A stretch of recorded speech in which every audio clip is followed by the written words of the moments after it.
Okay, I'm back. I'm back for more. I was talking about One Piece with my sister. She's telling me about a website that I could watch or go to. So that way I could cut down all the episodes so I could catch up with her. But okay, back to Japan land. Oh, right. Right. There we go. So, gonna turn that off. So, now we're going to Osaka. So, now we've had a better idea of how the train station works. We have less luggages with us. And we're also going to be taking the Shinkansen. So, this is another bullet train all the way to Osaka. Now, what are these videos? I don't remember all these videos that I put in. Yeah, you know what? Let's just see. I think this one is when the bullet train doors start opening up or closing.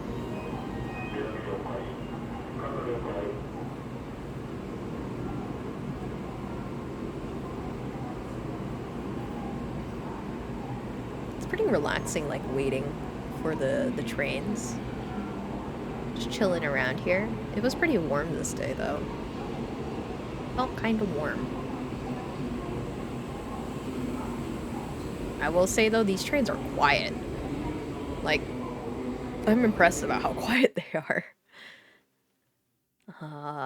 And so once you like leave the Tokyo area, rice fields for days.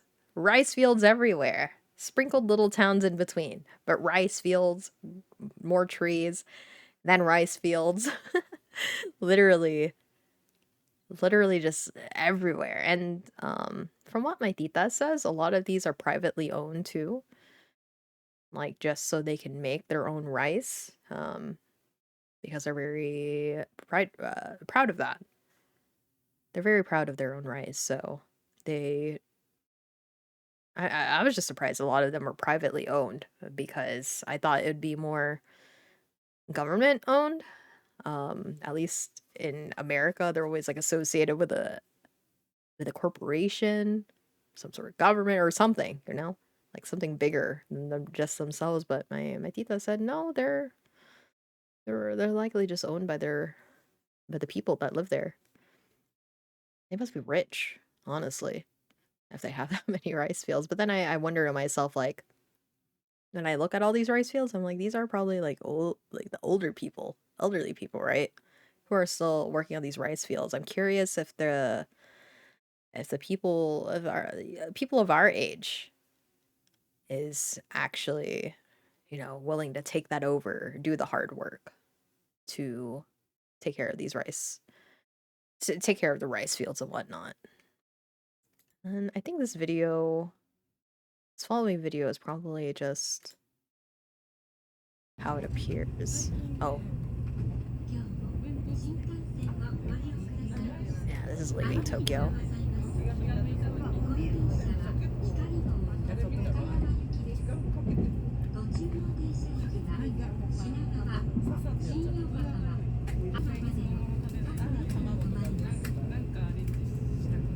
Welcome to the Shinkansen. This is the Hikari Super Express bound for Okayama. We'll be stopping at Shinagawa, Shin-Yokohama, Atami, Shizuoka, Hamamatsu, Nagoya, Kyoto, and Shin-Osaka. After leaving Shin-Osaka, we'll be stopping at all stations before arriving at Okayama Terminal. The conductor's room is in car number 8. Thank you.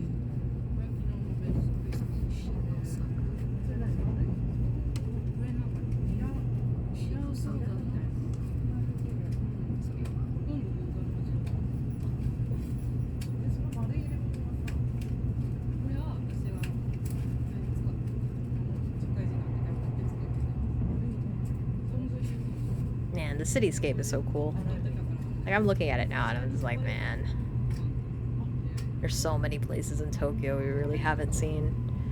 But what I liked about these trains is that they really make it clear about where your next stop would be. It's kind of hard to miss your spot, I would say. Like where you would stop.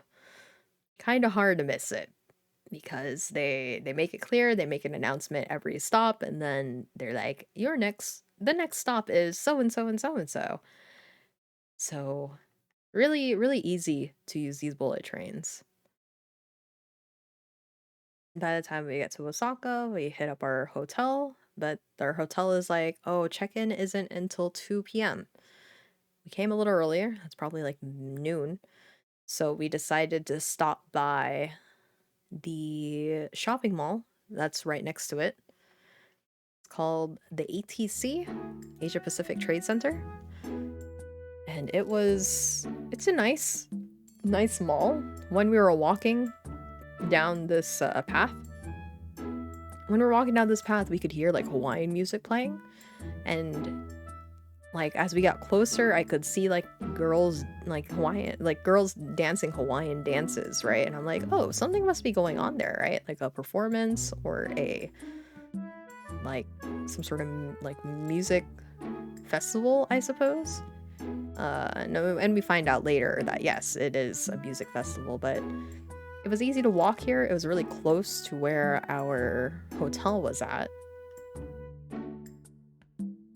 And this is where we had lunch while we were waiting for the check-in. So for me, I took Holly's Cafe. My tita and my mom, they ordered from a very traditional Japanese restaurant, but everything was fish, so I could not order from there. I decided to go somewhere else. I wasn't really feeling that hungry though, so I got something very light.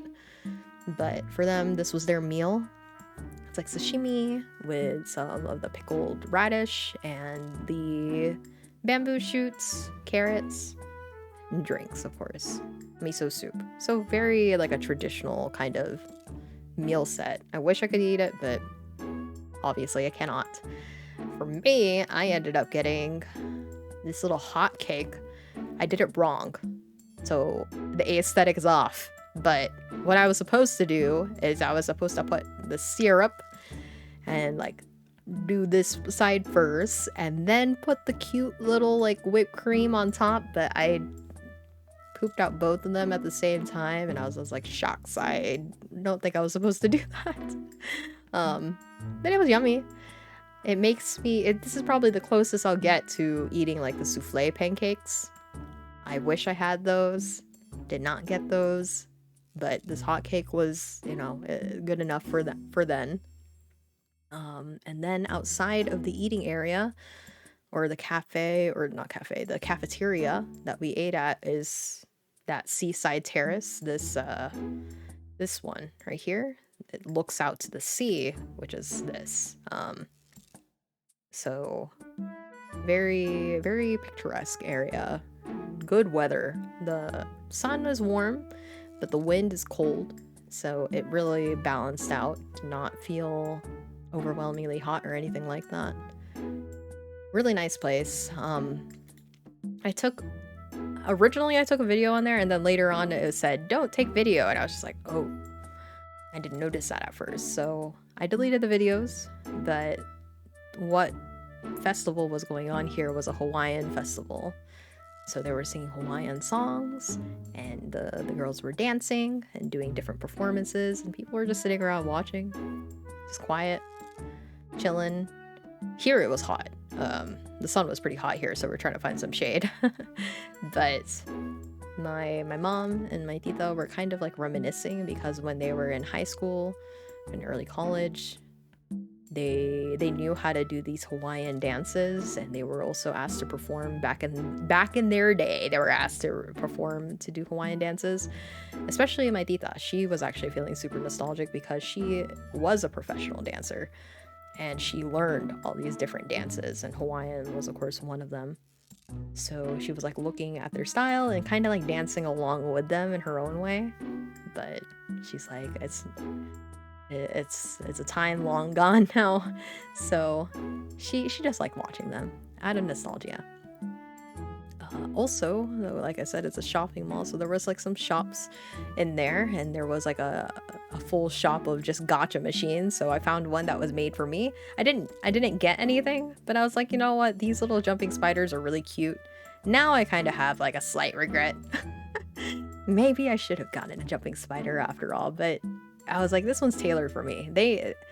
There's special people out here, and I'm one of them that this is targeted for. So I took a picture of it because it kind of amused me. So this is our hotel. I know it's a lot of food, but I want to talk about this bathroom for a little bit. This bathroom was the nicest bathroom I've ever bathroomed in, okay? Like, it has, like, the little, like, sink over here. You wash your hands, brush your teeth, all that good stuff. Right next to it is the shower room. And you're supposed to there's, like, a shower, like, faucet thing right here. And you can shower in here, and you can take your bath in there. And it's so nice. The water pressure, top tier. Like, we don't have showers like that here, or where I live. Showers aren't typically built like that, but it's so nice. It's probably like one of the best showers that I've had on vacation. And it was like worth it to take a shower every day. So I was very, very happy to be able to shower for those for the 2 days that we're here in Osaka. That was a very nice bathroom. The toilet itself is separated from the whole entire bathroom. It has its own room that's like across the way, and it's like secluded, but it's also really nice. It was also a warm heated seat, bidet, has music if you're pooping. There is a door between this area and then the shower room as well. I kinda also want a bathroom like this. If I ever got the opportunity to build my own house, I would do it like that. That style of shower in a bath like that is really, really good. So the one in the middle was my dinner that night. Or I guess like lunch? I don't know. It was like a snack that night. We didn't really have a proper dinner, but it was like a tofu bar and then an onigiri. Really simple. It was enough to keep me full for the night. And then the following morning, I got hungry, so I ate the egg onigiri to the left side right here. And then some apple juice. I drank a lot of apple juice while I was there. Tons of apple juice while I was there.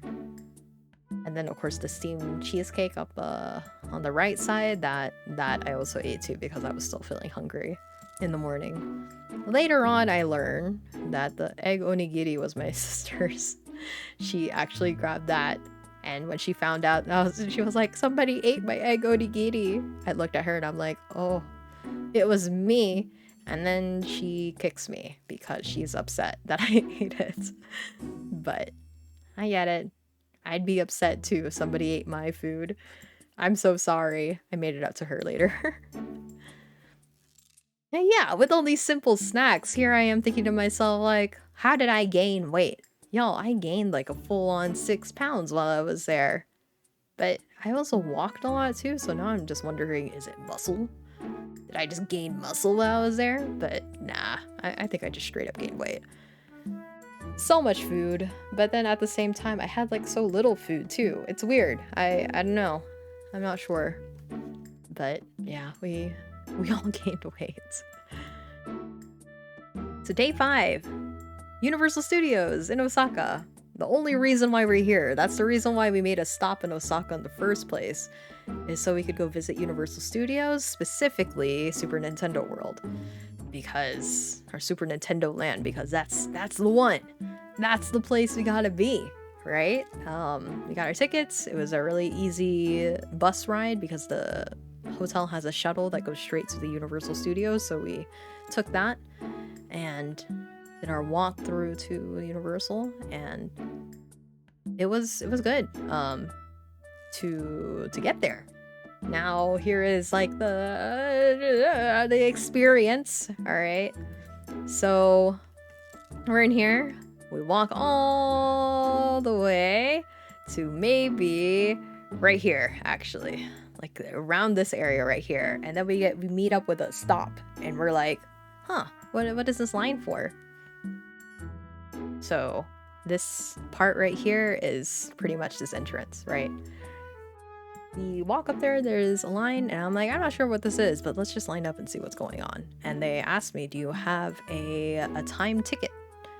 And I go, no, I don't know what that is. I have my ticket to go into Universal Studios, but I do not have a time ticket. She's like, oh, okay. So she gives me a pamphlet, sign up for their Universal Studios Japan app, sign up for my time ticket, and then it's like, I pick a time, I put in my time ticket, and they're like, okay, if you win the lottery, you can come in at this time. And I'm like, lottery? What is this? So pretty much when you scan in your tickets, like you use the QR code on your ticket to create a time ticket to go into Super Nintendo World.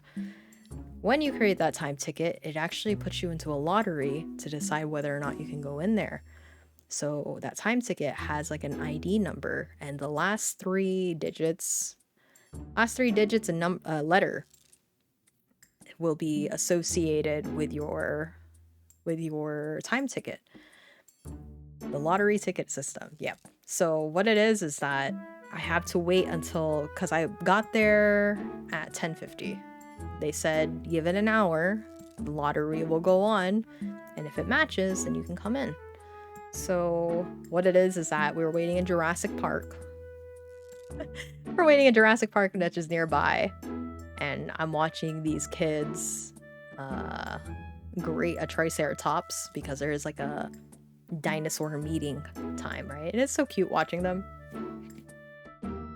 I don't know. I think it's nice that they still have wonder and curiosity, and they want to touch the baby Triceratops. That's not real, but they think it's real, and we're gonna make them pretend that it's real. But we're waiting there. It's getting close to 11:50. I pull it up just out of curiosity, and I see these letters and numbers that don't match with ours, and I'm like, oh, okay. Do you think that's the numbers? And my sister's like, no, it's not 11:50 yet. Just wait till 11:50 and then look at it again. And I'm just like, okay. So we wait.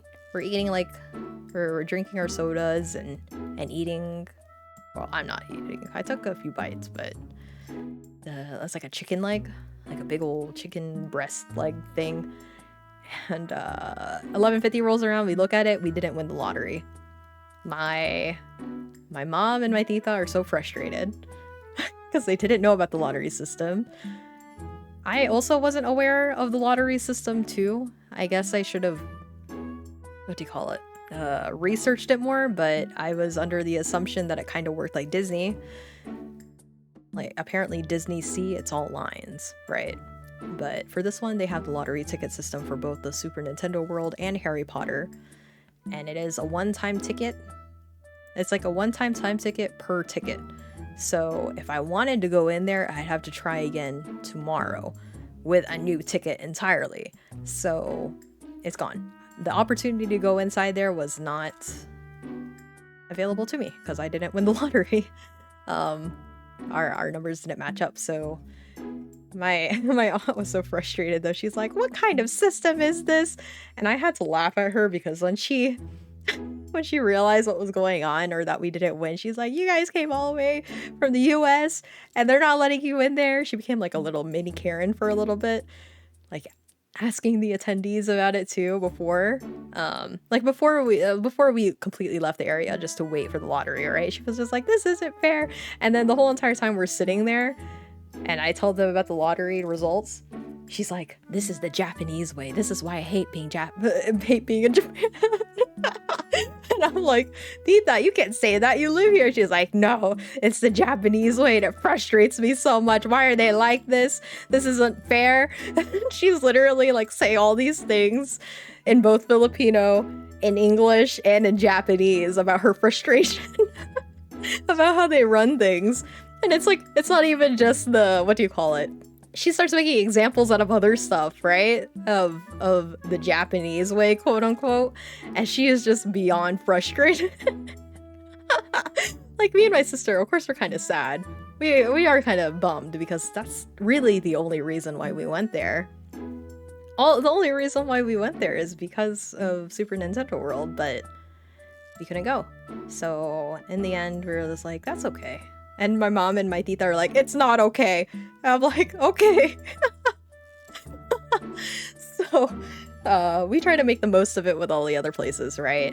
There was a parade that I said I wanted to watch just because we have to do something, right? We're in Universal Studios in Japan. We have to experience something at least because it's still, there's a lot more to do. Maybe it's not the ones we wanted, but there's more to do. So I wanted to watch a parade that happened around 2. In the meantime, we also wanted to try to hit up the Mario Cafe that was outside of Super Nintendo World and, you know, just pick up whatever merch that we found, right? So eventually my mom and my tita are like, okay, well, we're just gonna rest in one spot. We'll tell you if we move. And I'm like, okay, that's fine. So we separate, we decide to go our different ways. So my sister and I, we end up like looking at some of the shops. We picked up a few things.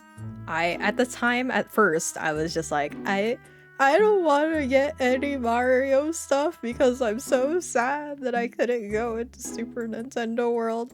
And I'm bitter, like out of spite. I don't want to go. Like out of spite, it's like, I don't want the Mario stuff. It's like kicking rocks, you know? Kicking rocks. But anyway, so yeah, we just walked through. We pick up a few things. I was actually shocked at them having a Monster Hunter collaboration as well. And then they also had like, there was a bunch of Monster Hunter.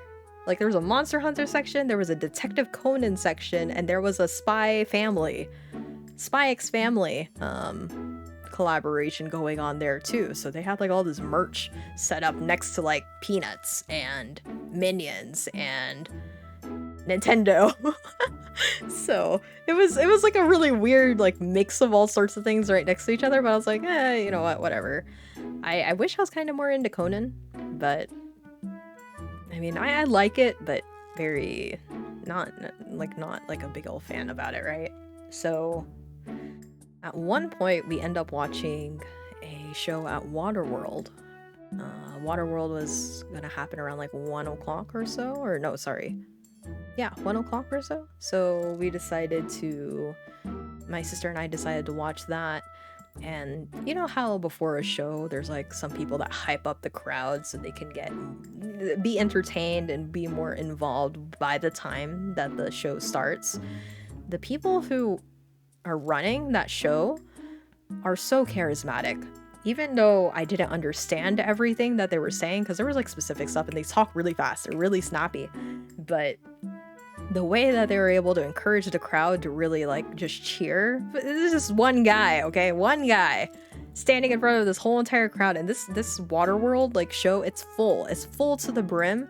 There's so many people, and like all the seats are almost taken. Like literally they're all jam-packed together too. Like Japan is really good about like they're okay with sitting next to each other, fully knowing that, you know, there's another person there, but they try not to leave space in between. So it's a packed stadium.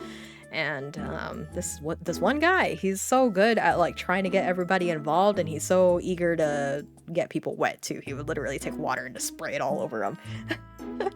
But I was very entertained by their pre-show because they really got a lot of the main people involved. Like the people who are actually involved in the show were actually a part of the pre-show too. They were like doing funny things, funny antics, and it was good. It was like, even though I don't understand it or what's going on completely, the way that they really carry themselves as entertainers breaks boundaries. It doesn't matter. It doesn't matter if you don't know what they're saying, because really they're that good of an entertainer, right? And then the show started. I didn't do any like recordings of the show because I didn't feel right doing that, you know? So the takeaways from that show is that they weren't kidding about it being action-packed. Supposedly it is family friendly. there was a bunch of little teeny boppers of all ages watching, and literally they watched a guy drown, watch a guy be set on fire, literally people punching and kicking and potentially quote unquote dying in front of them. And I'm just like, wow, this is so violent. it's so violent for kids. I'm impressed. Like, me and my sister, like, we started walking away from that. We're like, I asked her, I was like, what do you think of the show? And she goes, yeah, that was a lot of violence. And I go, I know. I wasn't expecting to set him on fire. But like the idea of the Waterworld show was kind of like, it's kind of like all the action that you would see in movies here in real life that you could see right in front of us. And like the stunt actors, like the ones, like, you know, they punch each other, right? And they pretend they get hit, but like, or they act like they get hit, but they're acting though. Whenever they get punched or kicked or anything, they look like they actually get punched or kicked. I'm like, oh, ow, that looks like it hurts. I know they're not. You could see the space between them, but they're really good at pretending they got kicked or punched in the face. So yeah, it was a pretty violent show, and Japan don't care. Like if that's a show in America, oh my god, people would be writing letters, you know, very unfriendly letters to Universal if they were to try to pull something off like that. Or they'd be like, no teeny boppers, anything under the age of 16 is not able to walk into the show. But no, they don't care. They don't care. The kids are like, oh, whoa, you know. So it's a very different vibe. But enjoyable show. And then, like, before the show started, my sister realized, she goes, wait a minute, I think I've seen this stage before. And I go, where? Why? She goes, I think this is where the One Piece stage play happens. There's like a stage, a type of event that they hold in Universal Studios where they get the One Piece characters. Like, people dress up as One Piece characters and act them out, and they have like their own little stage play, pretty much. And it's a pretty big event too. Like, that one's also a lottery system. You actually have to buy the tickets, pre-order the tickets ahead of time, and then try to win the lottery in order to get in, right? So, I don't know. I'm kind of like half and half on this lottery system, because I feel like that's kind of dirty, especially with the One Piece show. I'm like, you paid for a ticket and you still have to win in order to get in. Like, I get that it's popular, but that's pretty brutal. The Japanese way.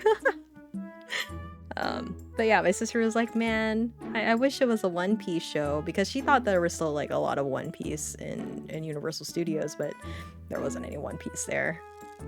So we ended up shopping around.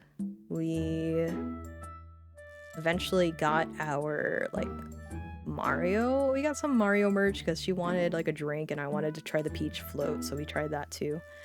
I think I have a picture in here eventually. But yeah, like all of the Mario merch was pretty cute. Detective Conan. This was my mom's little parfait that she got when she was just resting, and we met up with her to drop off some stuff. And then here's the parade. So the parade that we wanted to watch around 2 o'clock, we were waiting for that to happen, and it's a fun parade. It was worth the watch. The people who are dancing are very charismatic and very, very cute. So I have 2 videos. One of them is the one that played in front of us when we were first watching, and another one is when we were deciding to just walk through. So I'll show the first one. This one's actually a pretty long video too, so they're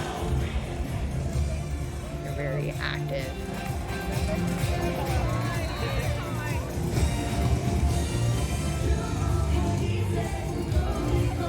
So listen, like little 5-year-old Rai would have been over the moon. Over the moon, seeing Hello Kitty. I wasn't expecting this camera to work though. His camera is real. I'm so glad you can't see me on that screen, because I'm literally standing right behind them and I'm like, oh, don't look at me, please.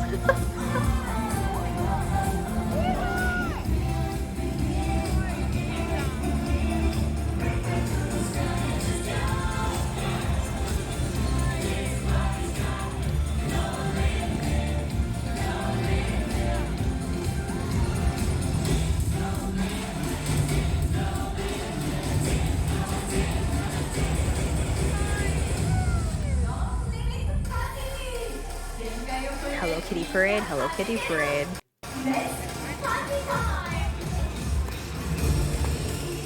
Bryson, welcome. Are you ready to party with Hello Kitty? Let's go. Yeah, we're gonna party. Let's go. Oh yeah. Oh yeah.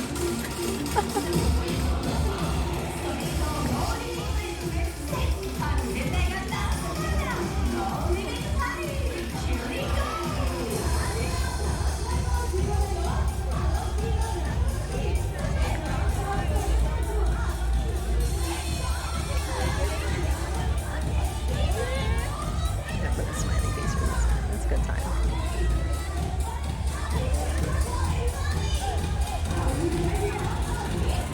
They would never let this happen in America.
They're looking at me, guys.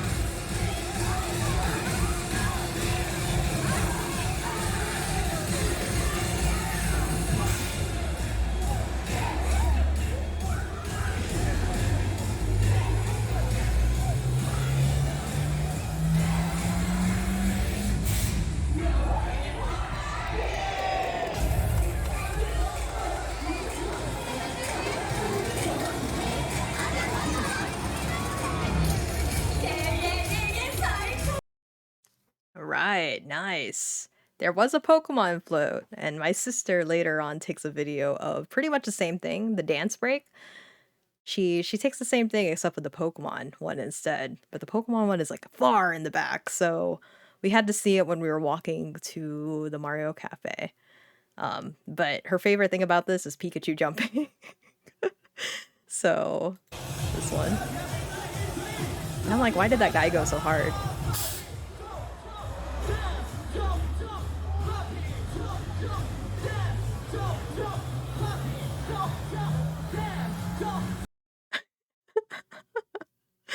Oh, that Pikachu is so cute. I just want to look at him. It's so, so cute.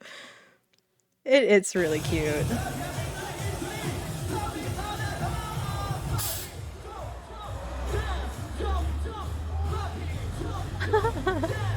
Yeah, it's our favorite thing. Like when we were on the ride on the train to Kyoto, we were just like watching that on repeat because of how cute it was. So, yeah. That was I have more of the parade too. They really designed Pikachu mascot outfits so well. They did. And you know what? A lot of their mascots there in Universal, at least in the Universal Japan, they're really good. They're genuinely really good. I'm actually surprised with their minion ones. I'm like, they're so small. They're shorter than I am. And then my sister's like, maybe there's kids in there. And I'm like, are they allowed to do that? Is that child labor? I'm just like, how are they fitting in there? Look, their feet are straight. And I don't know. I don't know how the minions work, but they're smaller than I am, and that doesn't seem right. Wait, they're actually small? Yes. Yeah, they're smaller than 5 feet. So I don't know who they got in there, but I mean they're perfect and they're actually like really cute. Like, the Minions are genuinely really cute to my sister's dismay because she hates the Minions. She has an entire abhorrence for them, but they're everywhere, and then the more that she looked at them and the merch that they had at Universal Studios, she's like, "I hate this. Why are they cute?" And I'm like, "They are cute. You should get, like, a Minion merch." And she goes, "No. No, I don't want to. I hate them." But then she thought about it, like, later on.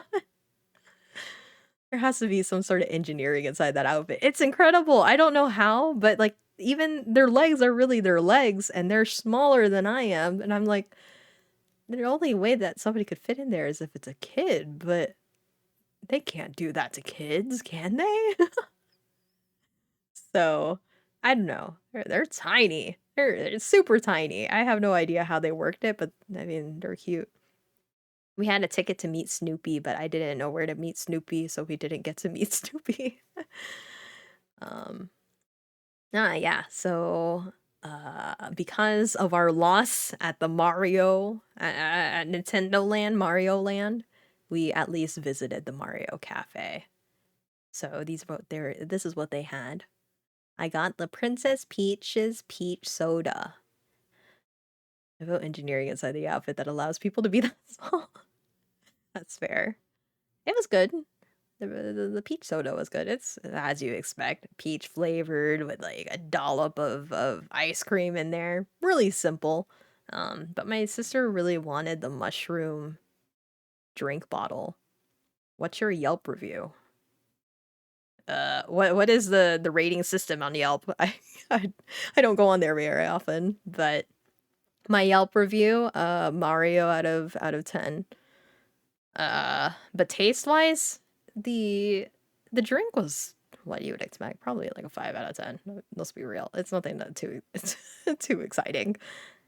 Is it cute? Absolutely, it's cute, but I of course I didn't keep the cup or anything like that. Um, the mushroom bottle though, super cute. Super cute. My sister was like, "I'm just gonna wear it on campus. When I go to university, I'll just wear it on campus." And I'm like, "Really?" She goes, "Yeah, they don't care." So, if you see a girl with a little mushroom, Mario mushroom drink bottle around her neck, there you go. You know. You know who that is. Not meaning to dox her, but you know. Yeah, I really like looking at that bottle though. It's super cute. And it's nice like seeing them create the little, what are they called? Little cheesecakes, no bake cheesecake or a shortcake. So I didn't try them, but they look cute. I want the hat cakes. Yeah, they look cute. I just wanted more a drink than anything though, because I was really thirsty by then. So these were the collaborations I was talking about in Universal Studios. I also got a bunch of Monster Hunter stuff. I was surprised though, because there was like a Monster Hunter hoodie that I was looking at, but I didn't see it like available on the racks, so I didn't ask for it. And then my mom later comes in. Oh yeah, so we after the parade, of course, we separate for a little bit and then we come back again, right? By the time that we come back with to meet with my mom and my tita, I see next to them while they're sitting down, they have these big Mario bags with them. They're huge. They're like big big Mario bags. They're like the eco-friendly, like big, not plastic, but you know, like the ones you could reuse, right? And I'm like, "Whoa, you guys bought a lot." And they look at us. They look at me and my sister. They're like, "We know how frustrated you are about not going into Super Nintendo Land." And then in my head, I'm like, "I mean, yeah, I'm frustrated and sad, but I think you're even more frustrated than I am." So they were like, "So because of your frustration, we bought all of the Mario stuff for you." So now I have an overwhelming amount of Mario merchandise in my house. I have like shirts, we have like little candies, and then they bought like whatever they could find that would just make us happy because we couldn't go inside. And then my mom is like busy trying to find Universal Studios, right? She always likes to get merchandise that has the name of the place that we went to. But specifically clothes. She really likes to find clothes, but she wanted to find like just a regular shirt, like, a plain shirt that had Universal Studios Japan on it, right? But everything that she could find always was like a gaming merchandise. So I have like a Universal Studios Mario shirt. And then she's like, I tried to find like a jacket, but they didn't have anything. So I got you this. And she gets me the Monster Hunter jacket. The only reason why is because it has Universal Studios Japan on it. Not because it's Monster Hunter, but because it has Universal Studios Japan on it. And I was just like, wow, that's exactly the same. I didn't think they had that still. It wasn't on the rack. I don't know where you got it from, but wow, it's like you read my mind, Mom. I can see my parents doing the exact same thing. Yeah, yeah. But and then even my tita, she was like, I got this for you because I'm frustrated that you couldn't go there. It was, I don't know. It made me laugh. It made me laugh because they're equally just as frustrated. Oh man. But it was a very sweet thing for them to do too. Um so the reason so this place where this is the city walk, the picture on the right side, that one is outside of the Universal Studios Japan. It's like connected. There's like a bridge that connects to this city walk place, and it's where all the hotels that are near the Universal Studios, like these hotels are directly connected to here. So there's a lot of food, a lot of food, a lot of like shopping to do in this area. So they also have like Western stuff. So Red Lobster, Hard Rock Cafe, and another one. There was another one that was like pretty American choices. But I didn't really want to walk very far, and also that my tita, God, my tita is so funny. I'll talk about her more as we go on, but my tita has such a character. So she ends up reconnecting with a friend that she was with when she first went to Japan. So I told you guys that she was a professional dancer when she came to Japan. Her thing was doing performances in Japan. And what it is her troupe. There's other girls with her that was in her troupe, and there was one of them that she hadn't talked to in over 20 years or so. And she learns that that friend that was with her when she was first in Japan, um, she lives in Osaka. I'm back. What day are you on? What day are we on, guys? 5? I think we're on day 5. I think. Because day 3 was Tokyo Skytree. Day 4 was traveling to Osaka. Day 5 is Universal Studios, where I tell about my downfall about not going to Super Nintendo Land and all our frustrations about it. You're only on day 5? I am only on day 5. Literally, we've been streaming for 3 hours and it's only day 5 because I have so much to say. um, so, anyway, I thought you was almost done. I thought so too, but I think I went overboard because, wow, I have so much to say about Japan. And it's not even like air stuff too. It's like legitimate stuff about Japan. So I don't know. There's so much to happen in 10 days, guys. So my tita, what it is that she hasn't talked to this friend in over like 20 years or so, right? This is like an original friend that she had right when she first came to Japan. And she finds out that she lives in Osaka. So on this day, they were like, she apologized to me, and I'm like, why are you apologizing? She's like, I have plans to meet with my friend out there near the Universal Studios ball. Is that okay? And I'm like, yeah, it's fine. Go meet with your friend. We'll just hang out somewhere. And she goes, oh, okay. It'll only be like an hour. I hope it doesn't mess up your plans. And I'm like, it doesn't. It's okay. You can go meet with your friend. You haven't met with her in so many years. It's fine. She's so cute, but she's so weird. She's so strange too. So what it is that she goes to meet with her friend, Mom, sister, and I, we decided to eat something easy. I didn't want, there was like some restaurants in here I wanted to go to, but they were kind of a little farther off and I didn't want my mom to walk too much. So we just went to Red Lobster. I ordered some chicken wings, and they were like the thinnest chicken wings I've ever had. But they were still yummy. They were just very thin. And the waiter that we had there, he was just like, oh my god, it's foreigners. What are we gonna do with these people? Like that vibe. He's either like really tired, or he was just like, oh no, oh boy, foreigners. And yeah, I mean, he seemed young too, so maybe you're just really awkward with us. Red Lobster, yeah, Red Lobster. Later on, I learned there's like a takoyaki like pavilion. All right, there's like a takoyaki like center deeper into this city walk area, and I'm just like, what? I could have eaten there. How dare foreigners go to Red Lobster? I know. Oh, shucks. So she goes to meet with her friend. They end up eating at Hard Rock Cafe, where we're at Red Lobster. And then maybe not even 30 minutes after she separates away from us to talk with her friend, we see her pop back in with us. And we're like, huh?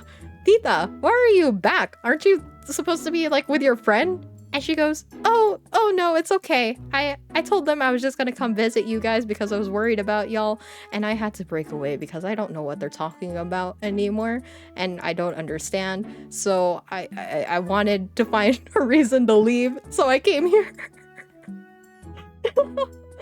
And I was just like, oh my god, Tita, go back. You gotta go. Like, even my mom was just like, what are you doing? Go back to them. And she's just like, oh, they're still down there. Don't worry. And then we're like, they're still down there? You just left them? And she goes, yeah, because I'm more comfortable here. I just want to be with you guys. And I don't know. She's just so funny. But yeah, she literally just straight up left them. Like, I'm pretty sure I think they had like coffee and everything together because they wanted to drink coffee or whatever. But it's because of like, I guess there was something that came up that just kind of made her really awkward about it. So she just found a way to run away. She's crazy. Oh my god, she's so weird. But later on, like, my mom finds a souvenir shop, and then she texts her friend. She's like, hey, are you guys still here? I want to send you off. And so what it is that she's like, I don't know where the Hard Rock Cafe is from where we were currently. And I'm like, okay, Tita, I'll go with you. I'll go with you and bring you back out there, right? So I get her to Hard Rock Cafe. I'm waiting outside because I don't know these people. I'm not really intending to become friends with them either.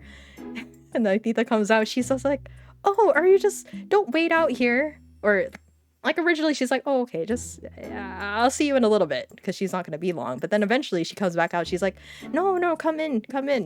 Sit down with us for a little bit. And I'm like, okay. So I literally like sit with these two people I really don't know and listen to their conversation. They start interrogating me about some stuff. And they're like, oh, okay, you're going here. And they give me tips. They give me like helpful tips about how to get around Osaka, which is nice. Because they really do live in the area. And then I asked them like, hey, if we were to go to this train station. The reason why my tita dragged me out though is because they started telling her about the train stations and like what is the most convenient ways to get around. And she's just like, oh, I want you to listen so that way we know where we're going. So I was like, okay, I'll listen. And yeah, we took their recommendations, but yeah, I don't know. I think that's funny. Eventually we say goodbye to them. We separate our ways. And ultimately, because we couldn't go to Super Nintendo Land, I actually had like a secondary plan. Like, if we had enough time after Universal Studios, by the night, I wanted to go to ride a giant Ferris wheel. It's called the Tempozen Ferris wheel. And I told my mom about it because the view looks really very nice up top at night. So I told her, if we have time, can we ride the Ferris wheel? And my mom was like, yeah, we could do that. But because we couldn't go into Super Nintendo Land, we're riding the Ferris wheel 100% now. So that's how we spent the evening. We ended up riding on this Ferris wheel, and it's a pretty decent Ferris wheel too. It's like a 15 to 20 minute like turn, so you really get to spend time in the Ferris wheel itself and really get the view of Osaka. So I really wanted to see it at night because the pictures that I saw from it looked really pretty, and it was very, very pretty. My tita, she's afraid of heights. Those Ferris wheels are awesome to remind you of the credits of Inuyasha. Yeah! It's so good. So my tita, she's of course afraid of heights. So at first she was like, no, I'll just stay here on the ground. You guys can go up the Ferris wheel. And we peer pressured her to go up with us. Because we're like, no, don't be afraid. This is like a very stable Ferris wheel. There is nothing like, it's not going to swing. It's not like we're going to fly out. It's a pretty stable one. She's like, I don't know. No, we bullied her to ride with us. We bullied her to ride with us, and she did. And she's just, by the time we hit the top, she's like, oh, really? We're at the top? And I'm like, yeah, we're at the very top right now. And she goes, oh. And then we're like, as we're heading down, we're like, it wasn't that bad, right, tita? Right? And she goes, yeah, it's my first time. And then this like pings off on my other head, and my head, like a few times this already happened. I'm just like, tita, what have you done? Have you done anything, tita?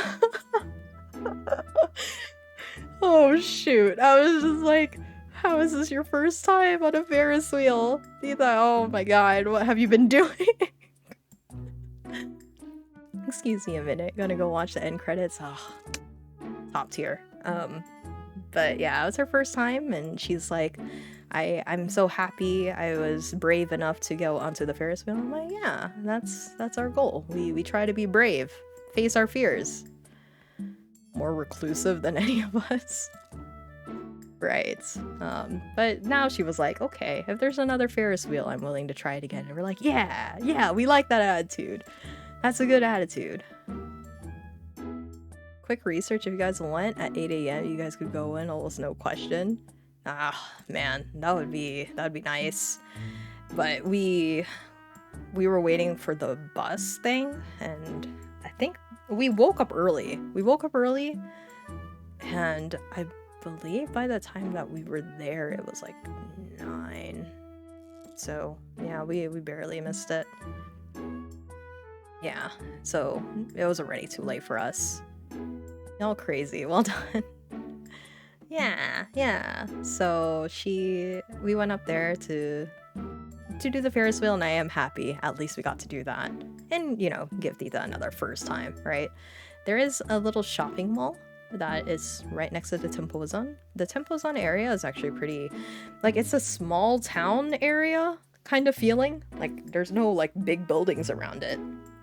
But there is, like, a small shopping center next to it, an aquarium, like a petting zoo, but it's all closed by the time that we were there, or it was closing. By the time that we did our round on the Ferris wheel, everything was almost closed except the Lawson, which is where we got, like, our little snacks for the night. The only hard part about this place, though, is by the night, it was so hard to grab a taxi. We tried to find a place where the taxis stop, and by the time that we did find it, because they told us to keep walking down this road that's right in front of right in front of the Ferris wheel. So we started walking down there, and we found the taxi stop. But it turns out there was, like, another family that's been waiting for a taxi for almost 10 minutes. My tita thought they were Japanese, and when I started listening to them, I'm like, oh, they're Korean. And eventually he's able to mutter out in some broken English that they're Korean and that they've been waiting for a taxi for 10 minutes at this point. But, like, literally no cars are running through that area at that hour. So we were kind of getting concerned that we would be, like, stuck there for a bit. But we were lucky enough to have a taxi driver pull up and drop us off. So we're thankful for that one old guy who old taxi driver, super old taxi driver, just dropped by, pick us up from there, send us on our way back home, took a nice shower, went to bed like a baby. Yeah, I guess like the only thing that we really missed out on is straight up just Super Nintendo Land. Um, that's okay though. Ah, yes, more pictures. So that's how it is in another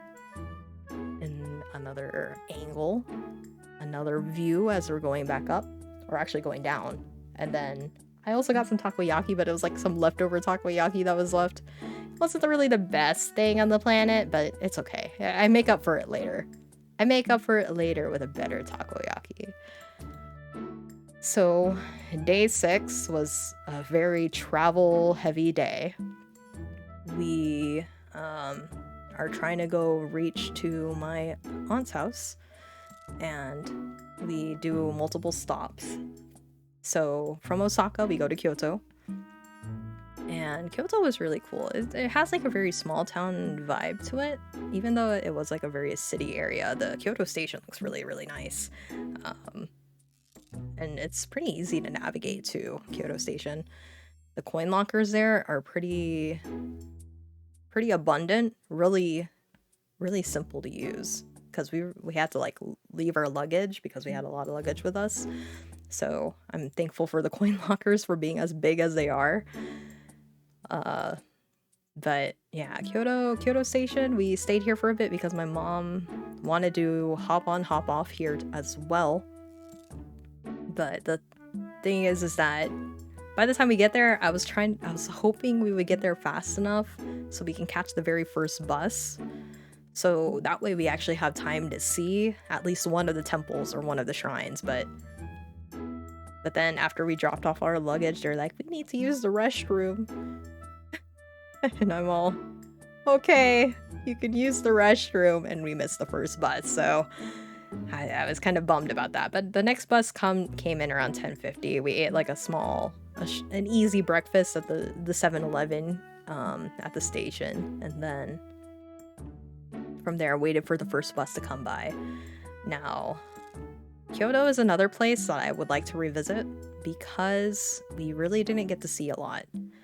We didn't really got to experience like any of the shrines or temples there, which is what we were aiming to do.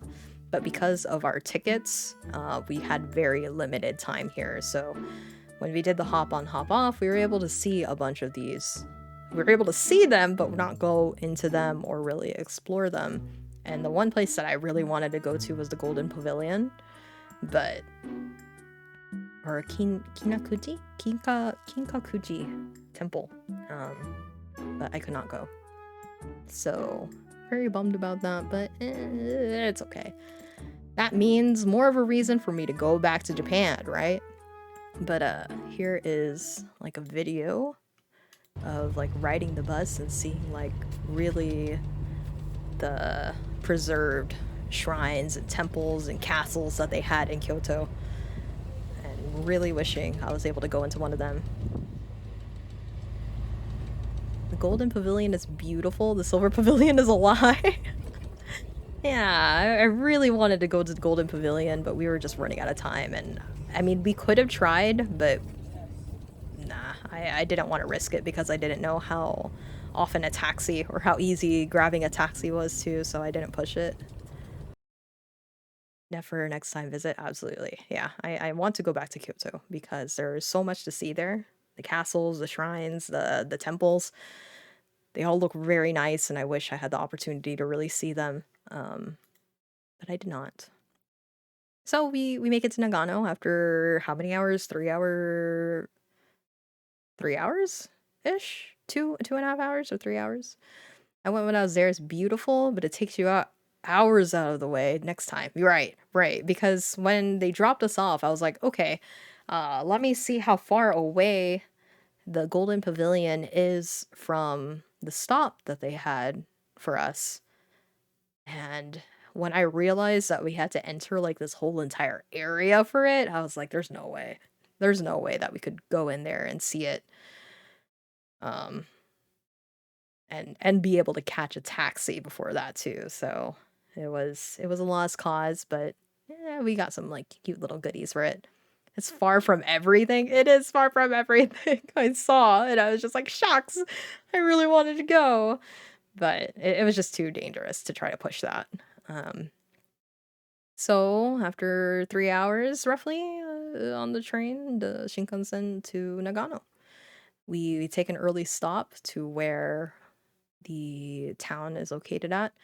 And now it was funny because we stop at the train station, we pull up, or we're dragging our luggage, and my tita, she recognizes some of the people that work at her local McDonald's, right? She's like, "Oh, hey, it's you guys," and they're the students that work under hers is like, "Oh, you're here. Where did you go? You've been gone for a few days."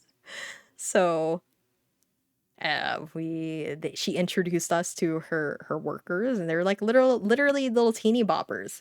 Now the thing that I learned is the teenagers that work in her McDonald's, or any like sort of like part-time job, they all need to have straight A's, good students with good credits in order for them to even have a part-time job. The job will actually like double check their grades, and they have to be like honor students in order for them to have part-time jobs. And if they fail in anything, then they let them go. They're like, you need to focus on school. Don't because your grades are falling. So that's what she was telling us. So I was like thinking to myself that the kids that we met, they're all honor students, very very like smart kids who have good grades in their local town. And then I'm like thinking to myself, do they do that in America? I feel like America doesn't care. They just need another body. They don't care about your grades. So yeah, that was another thing too. They really look out for like the pregnant ladies or children. They always really have a space for them or really take care of them very well. So it was good. It's good to see that. But by this time we're stopping, we're at the station, we're in my tita's element. Okay, my tita's element is right here, and she goes, I'll just use my car. My car is literally right over there." And we're like, "Okay." So we're just waiting around for her. She pulls up in her red car, and we are off. We're off, and we're hungry. We haven't really eaten anything, so she brings us to a local ramen shop. Isn't there a sort of stereotype that the sports kids in America are mainly muscle brains? Yeah, yeah, there is. But they're very particular about that. That if these kids want a job, they will actively look and actively look and take care of their grades. Like their grades are first and foremost before they could even have a job. The dinner was good. I got some ramen. Mine is in the very left. Mapo tofu for my sister. My tita ordered gyoza, some dumplings, and like some sort of like tripe, I guess. And they also ordered ramen too, pretty much the same ramen that I got, so only one picture of that. But it was a yummy, yummy, yummy dinner, and then we head home. Now, the reason why I say my tita's crazy, here's a segue. My tita's crazy is because she has like really crazy ideas, and she knows. She too also is like, yeah, they even call me crazy. My sons call me crazy too because of my ideas. But when she saw me and she said, "Oh, I remember your Lola, your grandma telling me that you wanted to carry the family name." And I'm like, "Yeah, I do. I want to carry the family name." She goes, "You're the only one in our family that's planning to carry our name. Oh, I respect you so much. I wish that you could just marry your cousin." I was like, "Wait a minute, hold on. That is not what I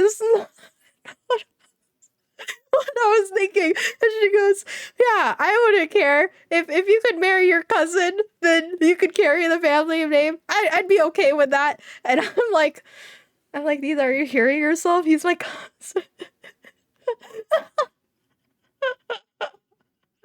And she goes, "Yeah, I'd approve. Yeah, so that way we can keep the family name going." And I'm like, hold on, dial it back, Tita. I don't think I like this idea." And then my sister's just looking at me with that face like, are you hearing what I'm hearing right now? And I'm like, yes, I am hearing it, and I'm trying to fix it.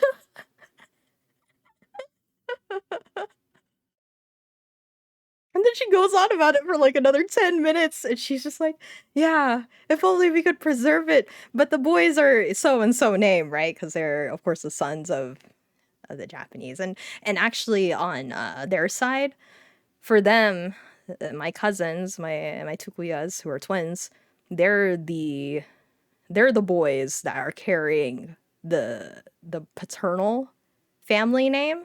So they're even more important because they had to keep their last name because they are literally like the new patriarchs, quote unquote, for their family. Yeah, no, it came out of nowhere. It is okay, and this actually happened on day two. Day two, she brings up this conversation, and I'm like, Tita, what are you saying right now? She's like, I know, I'm crazy, but I mean, I'd approve of it. You should you should marry your cousin. And I'm like, you're crazy. She's nuts. She is absolutely nuts, and she knows it too, but she's so honest. She's so honest but so weird. Oh my god. Like, I'm like, what is this conversation I'm having right now? I'm trying to talk my aunt out of this. I didn't even I don't know where it came from. I don't know what sparked it, but you're scaring me. Yeah, she's funny though. She's genuinely really funny. Um and apparently so different. My mom said that the way that she was when she was in high school versus what she sees now is very different, apparently, from what she knew, like from what she was familiar with. So I don't know, maybe Japan broke her or something. Oh god. Eventually she never brought it up again, but I just remember that. I'm like, "Oh, I can't believe you're suggesting this right now. What is going on in your brain?" Actually, even she mentioned she's like, "I don't know what's happening in my brain. I just think it's right." And I'm like, "Okay." Okay, Tita. I'm listening. I don't know if I agree, but I'm listening. Oh, shucks. Oh man. Oh, and what else about her too? Another thing about her is that day two also, I think it was around around the same time that we were like all talking. We were bonding over music that we had, like what type of music that she listened to, how she acclimated to Japan over the years. I learned that she really had to learn Japanese out of pure survival rather than like proper learning. Um, and then oh man, there was another thing about it too. Hold on, I just lost my brain. I just lost my mind of what it was. Was the music? No, man, I forgot. I forgot what it was. There was another thing we were talking about too that really stood out to me. That she mentioned or she talked about that I was just like, wow, I would have never thought.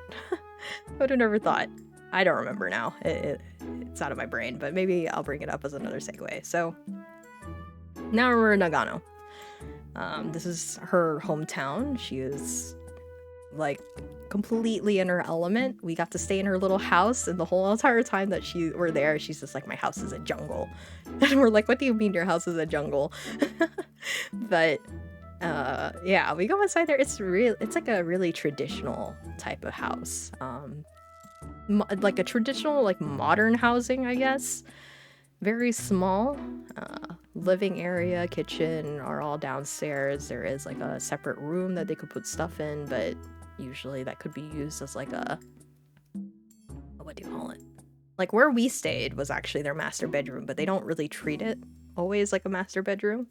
They cleared it out for us to stay in. But she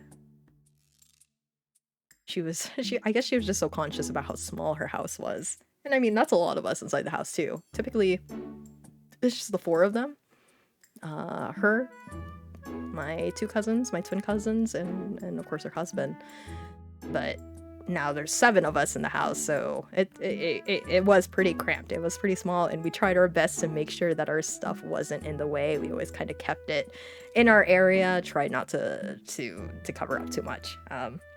At first it was a little awkward because, of course, I haven't seen my cousins in 24 years. It's been a long time. It's been a long time since I last saw them. And then my tito, my uncle, I don't think I even saw him during that time. So I don't think I ever met him. I don't think I ever met him. This was really my first time getting to know him. But the first one who greets us when we're in the house, we're getting all settled. The first one who greets us is my cousin, one of my kuyas. We're gonna call him Kuya R. He is the eldest of the twins by 5 minutes. He is known to be very. Tita was telling us he's grew to be very serious. He doesn't really like talk too much. He likes listening, but he doesn't talk too much. He's pretty much kept to himself. She keeps telling me he has no girlfriend. She keeps repeating that. She's like, I hope he finds a girlfriend. He needs to find a girlfriend. And I'm like, okay. He'll find one, I'm sure. And I mean, he like both of them are very handsome though, so I was just like, oh, okay. And they work out. They're like buffs, you know. They like working out every day, getting that protein. I kind of had to laugh though because like the stuff that we would give them, they'd always check out. They do calorie counts, guys. They're both of them. They're like gym bros, you know. Yeah, the first one that greets us is Kuya Rio. Oh, shucks. I didn't hear that name. Kuya R. Crap. And he is very, he's very put to himself. He didn't, like, for us, we're okay with, like, hugs or handshakes or whatever, right? But he didn't really understand that. He's like, I don't understand, but I'll give you a hug anyway. And he was just pretty quiet, but he would smile at us and, you know, greet us. Later on, I met with Kuya M, who's his younger brother, by 5 minutes. And he's a lot more outgoing, a lot more willing to talk. He's making jokes. He asks questions. So we're all in this little cramped hallway in between all of our rooms. And we're just talking to each other. And I had to, again, give props to my tita. But also, I kind of felt bad for her too because she's literally translating in 3 different languages at this point. So when she's talking to us, or like they say something, and then she tries to translate to us in English, she would end up saying it in Japanese. Or when we say something, she ends up looking at the 2 boys and she starts speaking Filipino to them. And they're like, we don't understand. But the nice thing is that I kind of understood everything she's saying because I understand all 3. And I'm like, oh, I feel so bad for Tita. Because now she's getting all mixed up and she's like, I don't know anymore. My brain isn't working. So, yeah, like we had a little bit of a talk. They're still very awkward with us, but when Kuya M came by, they were a little bit more talkative. Kuya R was a little bit more receptive to about, you know, being involved in the conversation.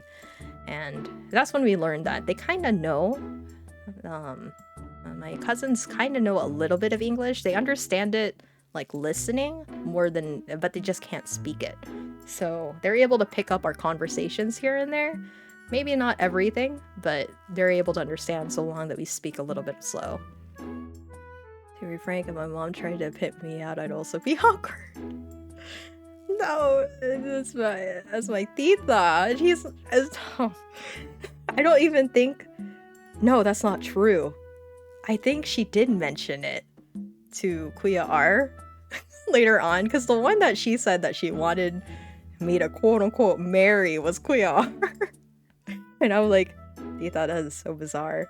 And I think she did mention it to him. I don't know if it was like later or earlier, but she did mention something that she did talk about it with them at some point, and even her sons called her crazy. So you know, we're all in the same boat here. She's crazy. Oh man, she's funny lady. So yeah, we had our little talk. We started like bringing out our souvenirs from America for them, and the first thing that we showed the two boys, because they're protein buffs, is we get them the beef jerky sticks. You know, those really long beef jerky sticks. She might have been overhyped. We hand that to them, and they look at it all quizzically. They're just like, "What is this?" And it's like a big old long stick. They kind of had to laugh because they find out that it's like all meat. And I'm looking at them trying to find the calorie count. They start munching on it though, and they're like, this is good, not bad, not bad." But like, you know, in Japanese. So yeah, it was really nice seeing them. But we're pretty much awkward with each other the majority of the time. Like we can still hang out and like be beside each other and whatnot, but it's like we don't really talk or really share a lot with each other. And like I didn't try to come off strong, but they told me when we were having that little meeting in the middle is that the only memory that they have of me, because they didn't meet my sister, they never met her, but they met me when I was 4 years old. And their memory of me when I was younger is that when they went to the Philippines, we were all in the Philippines, and they were very shy. They were super shy about trying to interact with the rest of the cousins. And I was very not shy. I was very not shy. And I called after them, like, Kuya, let's go, let's play together. Here, come join me. And I'm like patting my seat so they can like sit with me, and they're like hiding behind their mom.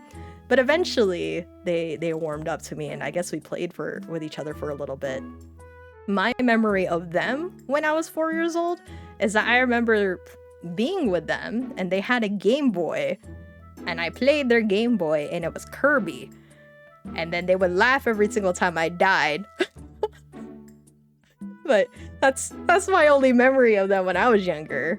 That they were letting me play their Game Boy, and it was like Kirby's Magical Mirror or something.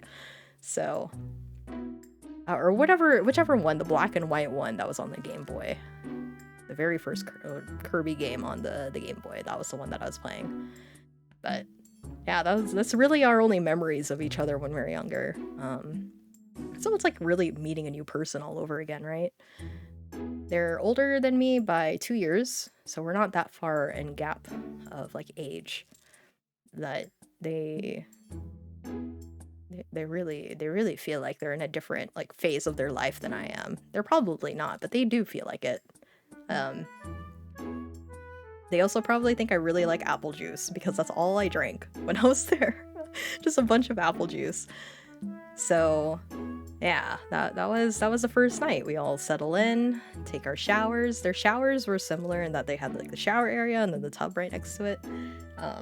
They have their dryer and washer. It's like an all-in-one where their bathroom is at. And yeah, it was a really like simple, cute house. So day 7 is going to Mount Fuji. So they took some time off. I think all of them took like 2 days off just so they could travel with us for the day, because they originally, what it was going to be is that we were going to go to Kyoto and then try to hit up Mount Fuji right afterwards, but then they were like, no, we want to go too. So the plans changed maybe like a month beforehand that they wanted to go along, so they arranged the entire Mount Fuji trip. This is all them. So to the left is my breakfast. Tita prepared like some sandwiches, some jam sandwiches, some onigiri, some sukemon. She would say sukemon, but I know it's like sukemono, which is like pickled vegetables, right? And they're yummy. I don't know specifically what the purple things like. You can't see it right here, but it's like this purple stuff. The texture reminds me of like a cucumber almost, but I don't know. I'm trying to like think of like a similar thing. Eggplant? Yeah, it reminds me of an eggplant too. It's like a mix between a cucumber and an eggplant, but more eggplant, I guess. But it was yummy. Really simple breakfast. She would take away all my drinks and give me tea. And she's like, the first thing in the morning you should drink is tea. And I'm like, okay, I'll drink tea. And I mean, the tea wasn't bad. It was just relaxing. Simple green tea. And she's like, the first thing in the morning you drink is green tea. And then after that, you can drink whatever else you want. And I'm like, okay. Oh, I did. And then she asked me, can you have yogurt? And I'm like, unless I want to go poo, I cannot have yogurt. So she's like, I'll take away the yogurt. And then what she didn't tell me is that in like, I'm biting into the onigiri. And I'm like, this is yummy. And then halfway through, I'm like, this looks like tuna. And then my sister looks at it, she goes, I think that is tuna. And she looks at me, she's like, are you having a reaction? And I'm telling her, no, I hope not. I don't feel anything. She's like, I don't see anything. So I just ate the whole entire thing out of like sheer will because I can't just not eat it. So, I mean, it was yummy. It was good. Tuna mayo onigiri, right? Right, I know. That's the reason why I can't promise that I didn't eat anything I wasn't supposed to eat. I was really careful, but she didn't warn me. Or she didn't say anything about the onigiri actually having stuff in it. What in the world? What? You're not dead. That's true. And I actually didn't have a reaction. But you kept eating it. I did! I swallowed the whole entire thing because I was like... I don't want it to stop halfway through. All of them had tuna in it, because even my sisters had tuna in it too. So I was like, because we're halfway through. So yeah, no reaction though. So yay! Did you have to use the EpiPen? No, never. I never used the EpiPen while I was there. I actually never really had to take allergy medication while I was there too. It is my first vacation where I didn't have severe allergies, stop me from anything. It's great. It was good. I actually never got sick on this trip, which is really nice. I accidentally bought a donut filled with tuna mayo. Nice. Worst donut ever. Oh. But yeah, first vacation ever where I didn't really have to... or I didn't have like a illness or an allergic reaction that was really bad that people started panicking over. It was nice. So the drive from Nagano to Mount Fuji, as you can see, if you look at this was the weather that morning. It was so cloudy and so misty up in the mountains. Literally, we were like weaving through the mountains all the way through to go down to Mount Fuji, and the weather is terrible. It's awful. And they felt bad too. They're like, what are we gonna do? It looks really bad today. And so we decided to go straight to Atami. We're gonna have like a little break at Atami and then go down to Shimoda where the hotel is at. So my two cousins are the ones that are driving. My mom, sister, and I are in the middle, and then Tita and Tito are in the back. And what it is the whole entire trip. It was a good time because we really were forced to have to like talk and to bond, right? So the first thing that kind of broke the ice, I guess, was that I noticed they were playing K-pop, and I'm like, ooh, K-pop, cool.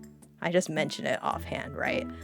Eventually, Kuya M is all in Japanese. He says, do you like K-pop? And I'm like, yeah, I like K-pop. It's good. And so I started asking them. They started asking me who I knew, and I asked them who I knew. And they were like, oh, okay, let's look up some of their songs. The thing I was not expecting, though, is that out of all the K-pop fans in this car, I think the biggest one is actually my Tito, who is like the straight up like serious office worker dude. Like serious, very like set in his ways, and he is like, like super traditional Japanese like office man, loves K-pop. I think he knows all the K-pop girls more than I do nowadays. Except I asked him, do you like Mamamoo? And he goes, no, I do not like Mamamoo. I am not a fan. And he's like so strong against it. I'm like sitting there offended, okay? I'm like, dang, why are you so bitter against my girls? I'm gonna fight you in my head. But I'm like, oh, he doesn't like Mamamoo. I'm hurt. Can we be family after this? But nah, he likes some girl groups. Like even like their traditional ones, right? Kara, Tiara, SNSD, Blackpink, as I guess is the biggest one. G Idol. Ooh, Mamamoo. Mamamoo. Mamamoo is the K-pop band I like so far. Yeah, I love Mamamoo. They're literally the girls. Hey Cam, welcome. Good evening. We've been at it for 4 hours, guys. We're only on day 7. I'm almost done. But yeah, that's how we kind of broke the ice a little bit. And then we started playing like some of our old songs. Like my mom, she was like determined. She goes, tell them to play Vitas, Seventh Element. And I'm like, you really want to show them the meme song? And she goes, yes, I love that. It's my favorite thing. So we asked my cousin to put it on the Bluetooth, and he's like, what the heck, Vitas? And he's like trying to figure it out, trying to read the English and put it into Japanese. She's displaying her power level. And then we're literally blaring Seventh Element in our car as we're driving through the mountains with the mist everywhere.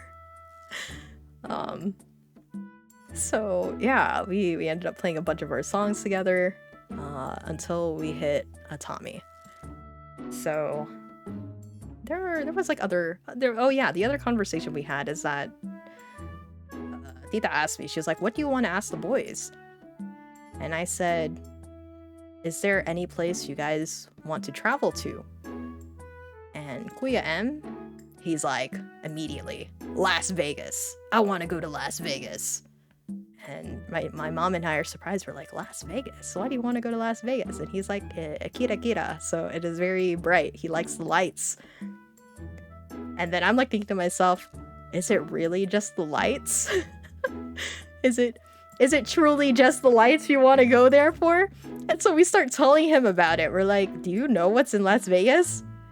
And I mean, like, he thinks it's pretty. And it is pretty. There is a lot of nice places to go there.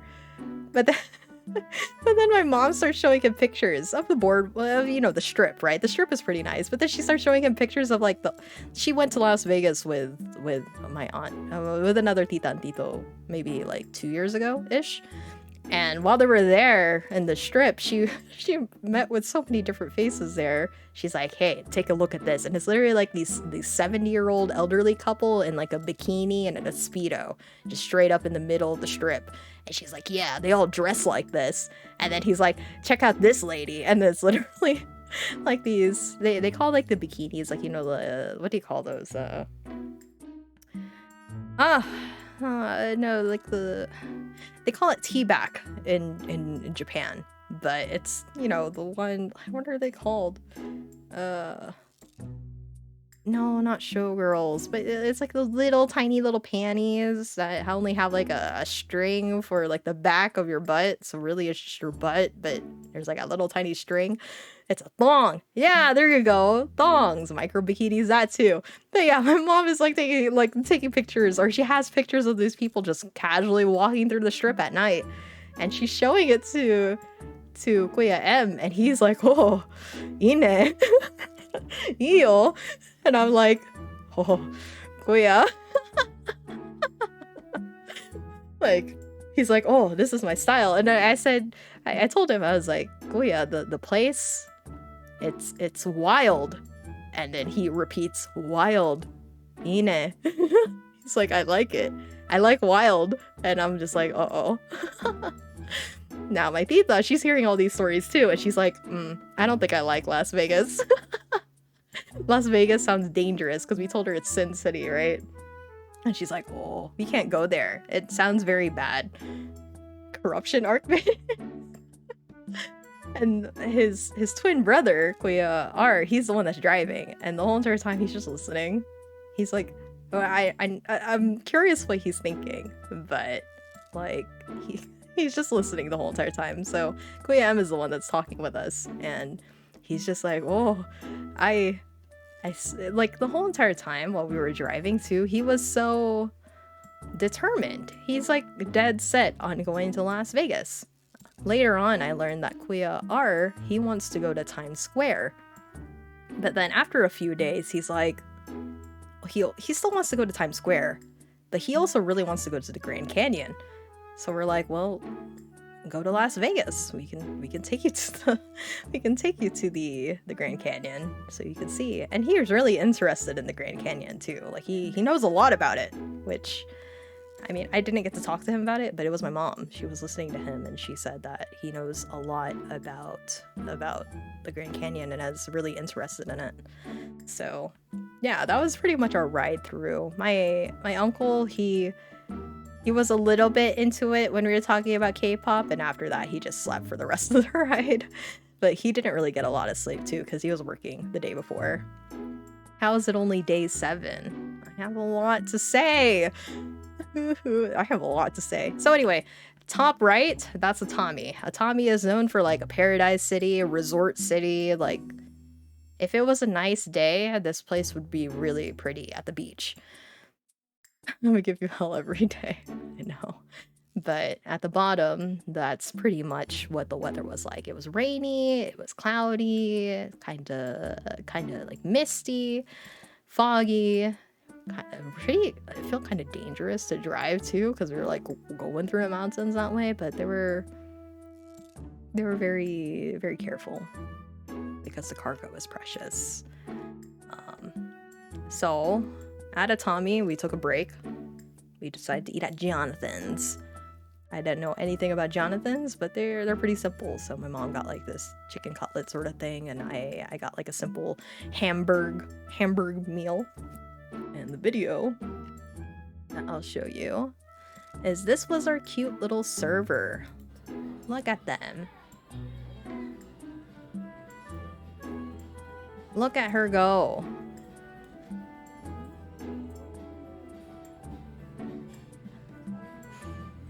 I've always wanted to see these little cat server things. They're so cute. I love Blessed. Yeah, it has like a cute little cat face. I love the cat waiter. Yeah, it's super cute.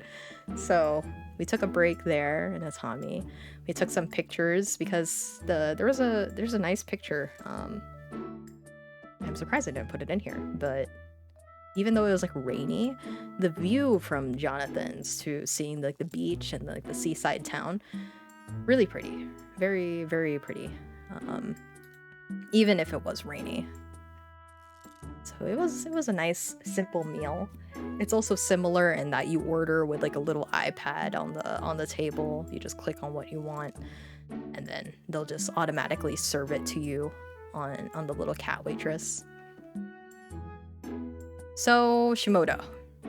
But before we go to Shimoda, our trip from Atami to Shimoda, okay, the reason why this was so funny is because we've been driving for a while now. It's already been like 3 hours, roughly 3-4 hours of us like commuting, driving, taking stops and everything. So between Atami and Shimoda, my aunt keeps asking Kuya Rio, oh my god, I dropped his name again. Oh well, whatever. She keeps asking him, was like, are we okay? Daijoubu? Are you okay? And he's like, yeah, I'm okay. And then eventually she's just like, where's the hotel? Because we know nothing. We didn't plan for it. It was all the boys. All the boys planned for this one, right? And she keeps asking, like, over and over, like maybe every 30 minutes, Daijoubu? Are we going the right direction? Is this the right way? Are we closer to the hotel? And they keep reassuring her. They're like, yeah, we're nearby. But she asks so much that at some point, I think they start doubting themselves. Because you can see they're actively looking. They're actively looking too to see which direction it is. And I mean, they're looking at their phones, their navigation stuff to make sure they're heading the right direction. And they are. But it's just she keeps asking to the point that they start wondering too. And even Tito, he wakes up. He's awake now. And he's like looking actively as well. And he's like pointing at stuff. At one point he like points at something.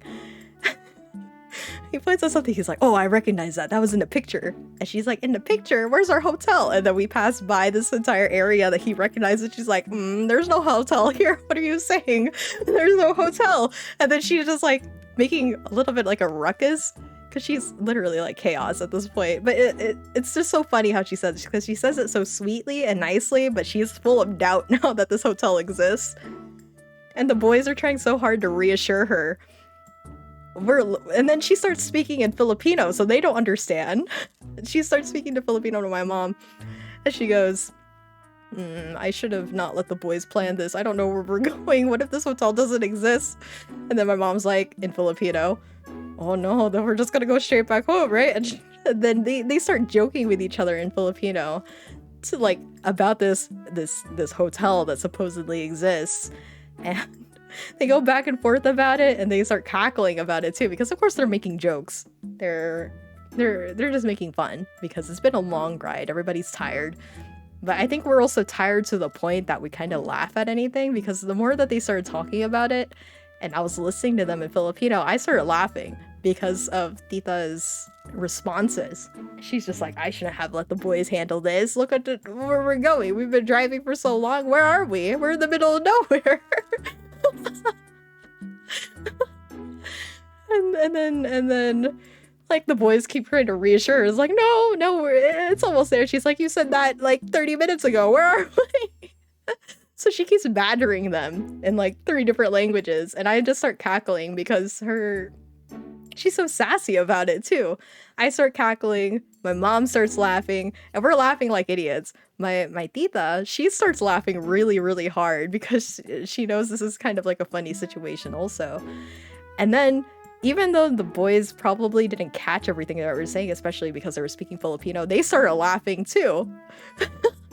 They started laughing also at how we were all like giggling in between the 4 of us. So, or the 3 of us. So it was just like, we're having like a moment of like insanity just because we have no idea where this hotel is at. But eventually we do find the hotel. It is a ryokan. It is up in the mountains, full giggle mode. Yes. I guess before I continue on, the reason why that moment really stood out to me though, or really stood out for all of us, is because she later tells us when we're together that that's the first time she's ever laughed that hard in a long time. She also told us that she doesn't think that her kids, the twins, she doesn't think she's ever laughed like that in front of them that hard ever. So for them to be laughing along with her too, she was really very happy. Like that was a moment, like even as the trip was coming to a close, she mentioned that again, that out of all her memories, being able to laugh like that really was special to her. And I was like, well, good, that's how it should be. Time for more family trips. I know. That's mega cute. Yeah, she said that. She's like, I don't think any of the boys have seen me laugh that hard. And I thought that was a lot of fun. And I'm like, good. That's how it should be whenever you go out on these trips. So then we hit up the hotel. At first, like the view of the hotel looks really plain, but of course it's like at the side of a mountain, so we didn't really get to see like where this window is. We didn't get to see that view. And when we roll up to it, it looks like a very plain hotel, but when you walk in, it looks like a very like your traditional hotel with the chandeliers and a big open lobby area and whatnot. And then it was only when we went into our rooms that I realized, oh shoot, this is a ryokan, which is like a very traditional type of inn. So our room was like the tatami mats on the ground, and then we have a really nice viewpoint of the seaside area. So those were the views that day, where the weather wasn't always the best, but it was good. A very good view despite the weather. And then we were like, okay, well, dinner is at 7. We can chill for a bit. So for the rest of the time until 7 o'clock before dinner, we just relaxed. I think I fell asleep at some point on like one of these chairs right here. I literally sat down on it and conked out. I conked out until it was like 6:30, 6:50, and then they're like, oh, okay, it's almost time to go.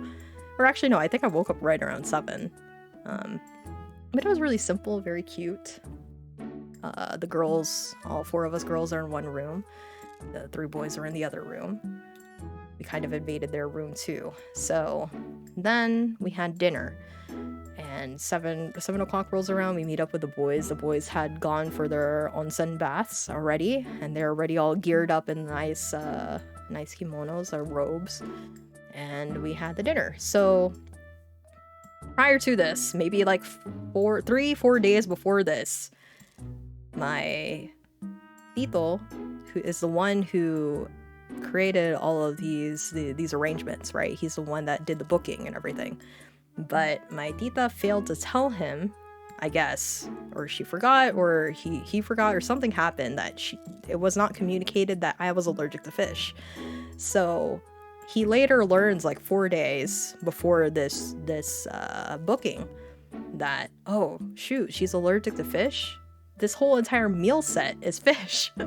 And so they start like analyzing me, right? They're like, what are you allergic to? What are you not? And I'm like, fish and peanuts. And they're like, is shellfish okay? Is this okay? And I'm like, yeah, those are okay. So he was so stressed out. And it was kind of funny listening to him on the phone, because we were in Osaka and Tokyo, and they're trying to figure it out already. And they're like, I could hear how stressed out he was on the phone. And even after she like stops talking to him, she goes, yeah, he's still trying to figure out about this booking. But the thing is that no matter how many times he tried to change it or talk about what they could do to adjust it so I could eat for that dinner, they were giving him a lot of pushback. So ultimately they were just like, if you want to do that, just cancel the whole entire booking and create a new one. And they were like, he was like, no, I can't just do that, because then we lose our place, our booking. So he ended up having to go with it. And I can see why, though. Like, I already knew beforehand that with the ryokans, I probably would not do well with them, because a lot of their meal sets are all fish. So I told myself, if I had to stay in Japan, unfortunately, I mean, I'll watch other people eat, but I'd have to get all the other stuff. I'll tap back, bro, that looks so good. It does! It does! Too bad it's all fish. So I watched everybody else eat. And I had bought a little bento box for me to eat separately. And when they saw me break up my bento box, they all looked at it. Like the 3 boys were right beside me, and they all looked at it, and they were just like, I could hear them. They're like, "Kawaii soul." It's like, I feel bad. She only has that, and I don't know. Like they were just kind of like mentioning a few things about that's all that she's gonna eat. They didn't have any non-fish dishes there. That's what my tita was trying to fix. My uncle was trying to fix that. It's being like, hey, can we change at least her course so that way she can eat alongside us. It may not be the same food, but she can still eat along. And they were not able to accommodate that. They would rather cancel the whole entire thing than accommodating that. So I get it. I already knew that was going to be an issue. So that's why we prepared beforehand to go to a local 7-Eleven and pick up something from there for me to eat. We get the fancy meal, she gets the cheap Konbini meal. Yeah, pretty much is what they were saying. But I mean, I knew it was gonna happen. So from left to right, left was our appetizer at the start. It was like a mix of different like fish and seafood assortments. So oyster, I think it's like some fried like fish puffs, and then something I don't know what's exactly inside the green stuff inside here. I wasn't sure what that was. Nobody told me what that was, but that's all fish. And then there was sashimi right next to it. So this is the sashimi right here, like salmon, tuna, and then like this I could have eaten, but I told my tita was like, oh, you could eat that, because as much as possible she wants me to eat. She doesn't want me to feel left out. But I told her, I don't think I can eat that, tita, because they likely touched it with fish. And she goes, oh, even that too? And I'm like, yes, even that. So that's the reason why she was like really bummed. She was bummed. And then This though, they were like, this is ebi, and I'm like, I can have that. I ate this. I ate it happily. I ate the whole entire thing. Originally, I was trying to be like a proper young lady in front of them, and then I decided, you know what, screw it. I want the rest of the meat, so I started biting into it like a madman, like some sort of primitive animal, and ate all the meat on there. But yeah, that was good. This was good. I can vouch for this. This was great. It was huge though. I was not expecting that to just be shrimp, but not shrimp. It was good. So next is that they got shabu shabu. So they're able to mix like this.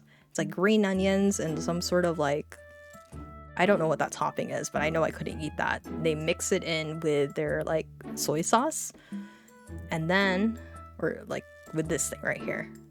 And then this is like their fish, their meat, and their veggies. So in here, all these, everybody had one of these. And what it is you would throw in your veggies first. It had soup already in it, the broth, which was a fish broth, so I couldn't even have that. They would throw in their fish with it, or sorry, their veggies in there first, and then once the water or the broth is boiling, then they could dip their fish, which is these fish strips right here. Of course, I couldn't eat it, so I just kind of handed my stuff to Kuya M, who was sitting right next to me. I was like, you can have this. And he's like, oh, okay. And they just shared it amongst themselves. But yeah, I let them have my portion of that. And then I tried to scoot away from the fish broth because I've also had it in the past where I've had a reaction to the fish, to like steam, to like fish stew. When there was steam going through there, I've had a reaction to that before in the past too. So as much as possible, I tried to keep that away from me, or I didn't try to get close to it. Eventually they were like, let's just put it on the other end, because they realize my tita eventually translates for them about why I'm a little bit hesitant on this, and they're like, oh, even the steam you're allergic to? And I'm like, yeah. And so they like push all of their like broths away from me. So yeah, I mean, they enjoyed it though. It looked good. Alongside the shabu shabu, they also had like a fish dumpling. So it's like a dumpling soup, and then there's like fish in the inside. It's like wrapped. So I kind of so at this point, by the time that we're at this point in the meal, we're like 7 in, right? My poor tita, my poor tita, she eats a little on the slow side. She takes her time with her food. So by the time that we're on like the 7th dish or so, she's still working on like the 3rd one. And the guy who's like preparing all this, there's one guy who's like preparing all the food for us. He brings out like some rice and some eggs after the shabu shabu, and they wanted them to do like an Indonesian risotto. So you would mix in the rice into the broth, let that boil, and then you would put in the eggs, mix it all up, and then put in the eggs, and it creates the risotto after a while. They transfer it in. My tita keeps breaking all the rules. So I'm glad that they're not like super strict, because the guy that we had, he was really chill. He was super chill. He knew some English. He was able to, adapt to us pretty well. But he's like, giving us like step by step, and then tita just breaks all the steps. She's like, I'm still working on this. So she like eats her rice with all the other stuff that she's still eating. She doesn't even put in the egg until like super late. And then like he was supposed to be handing us all of our soups, but we're like, what do we do about this? How do we eat this soup? So we go ahead and like steal some of the spoons that are on the table that he's using to, to serve us. There's like a bunch of utensils there, and then we just go ahead and grab them. So by the time he walks in, he's like, oh, what's happening here? And we're like, we just went ahead and skipped a few steps. Just, we needed a spoon. And he's like, oh, okay, well, whatever. But then he looks at my tita's side of the table, and she's like, "What happened here?" And she goes, I'm just doing my own thing." He's like, "Oh, okay, your own menu. That's fine." But it's so funny watching her, because eventually she sees how the risotto works out for the other people, for the others, and then she's just like, "Oh, that looks good." So she throws in her egg like super late. There's no rice in there either, because she's just eating the rice. And I'm like, "Tita, you're just making, like egg drop soup." And but I don't know, she's just so funny to watch. She's like, I'm just doing my own thing, and that's okay. But yeah, so that's what the risotto looks like in the end. They plant it inside one of the bowls that he provides, and you eat it. Apparently, according to my sister, that was probably like one of the best things on the menu too. She really liked the taste of it. And then dessert. So I could eat dessert. I was happy about that. I ate my dessert really quickly. It tasted good. It's like mochi with matcha and strawberries. And then the cousin next to me, he like pushes his dessert towards me, and he says in Japanese, to where my tita translate, he says, "Because you gave me your fish, you can have my dessert." And so I was like, "Okay, I'll take your dessert." I ate that too. But it was a good dessert. It was yummy. But I thought that was very sweet of him too. Party parrot, yeah. So, double the dessert. But that was very sweet of him. So, by the time that we go back to our rooms, we have our futons all set up. It's like, I can only imagine having this with friends, because I can see it now. Listen, guys, I had my hot spring episode, okay? This was my hot spring episode. Day 7 is hot spring episode, all right? So what it is that this is the nice, like, like futon, like sleepover party kind of deal. They're very comfortable too, super comfortable. But yeah, I got to experience the hot springs, onsen. I kind of had to laugh because my mom and my sister were so against it. They were like, "We have to be naked? Oh no, we can't be naked." And I'm just like, yeah, we had to be naked because they don't allow clothes or anything in there. And they're like, no, we can't do that. But my tita, she's like, "But you're here in Japan. This is what we really like. It's a part of the Japanese lifestyle. You have to try it at least once."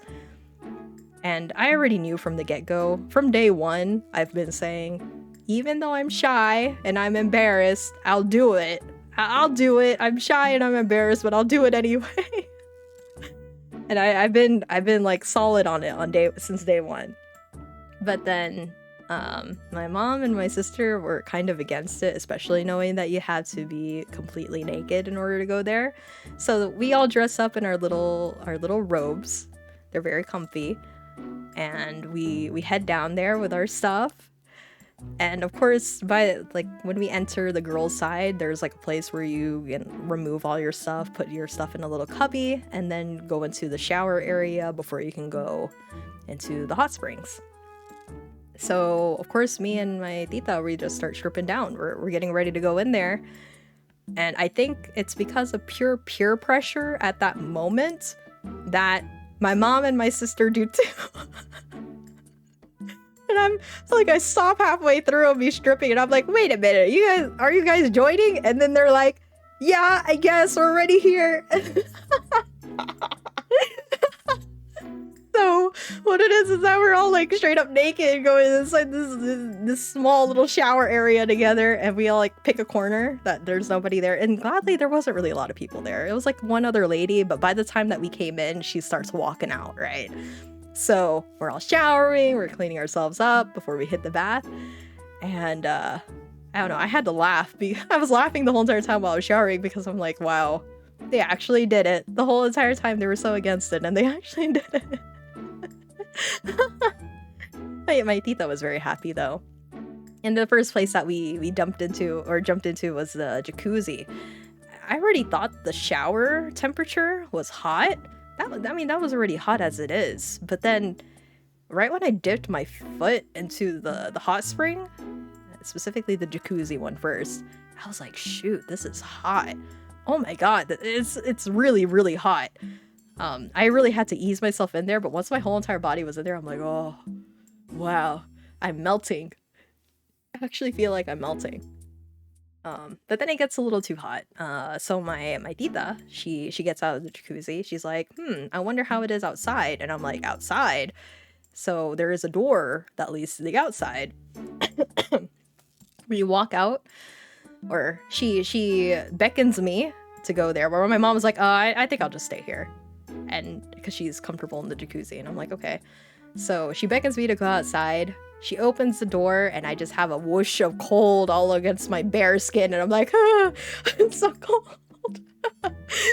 I'm so cold. But then she's like, just get into the water. I'm like, okay. And then I get into the water, and I have never experienced pure balance in my life, guys.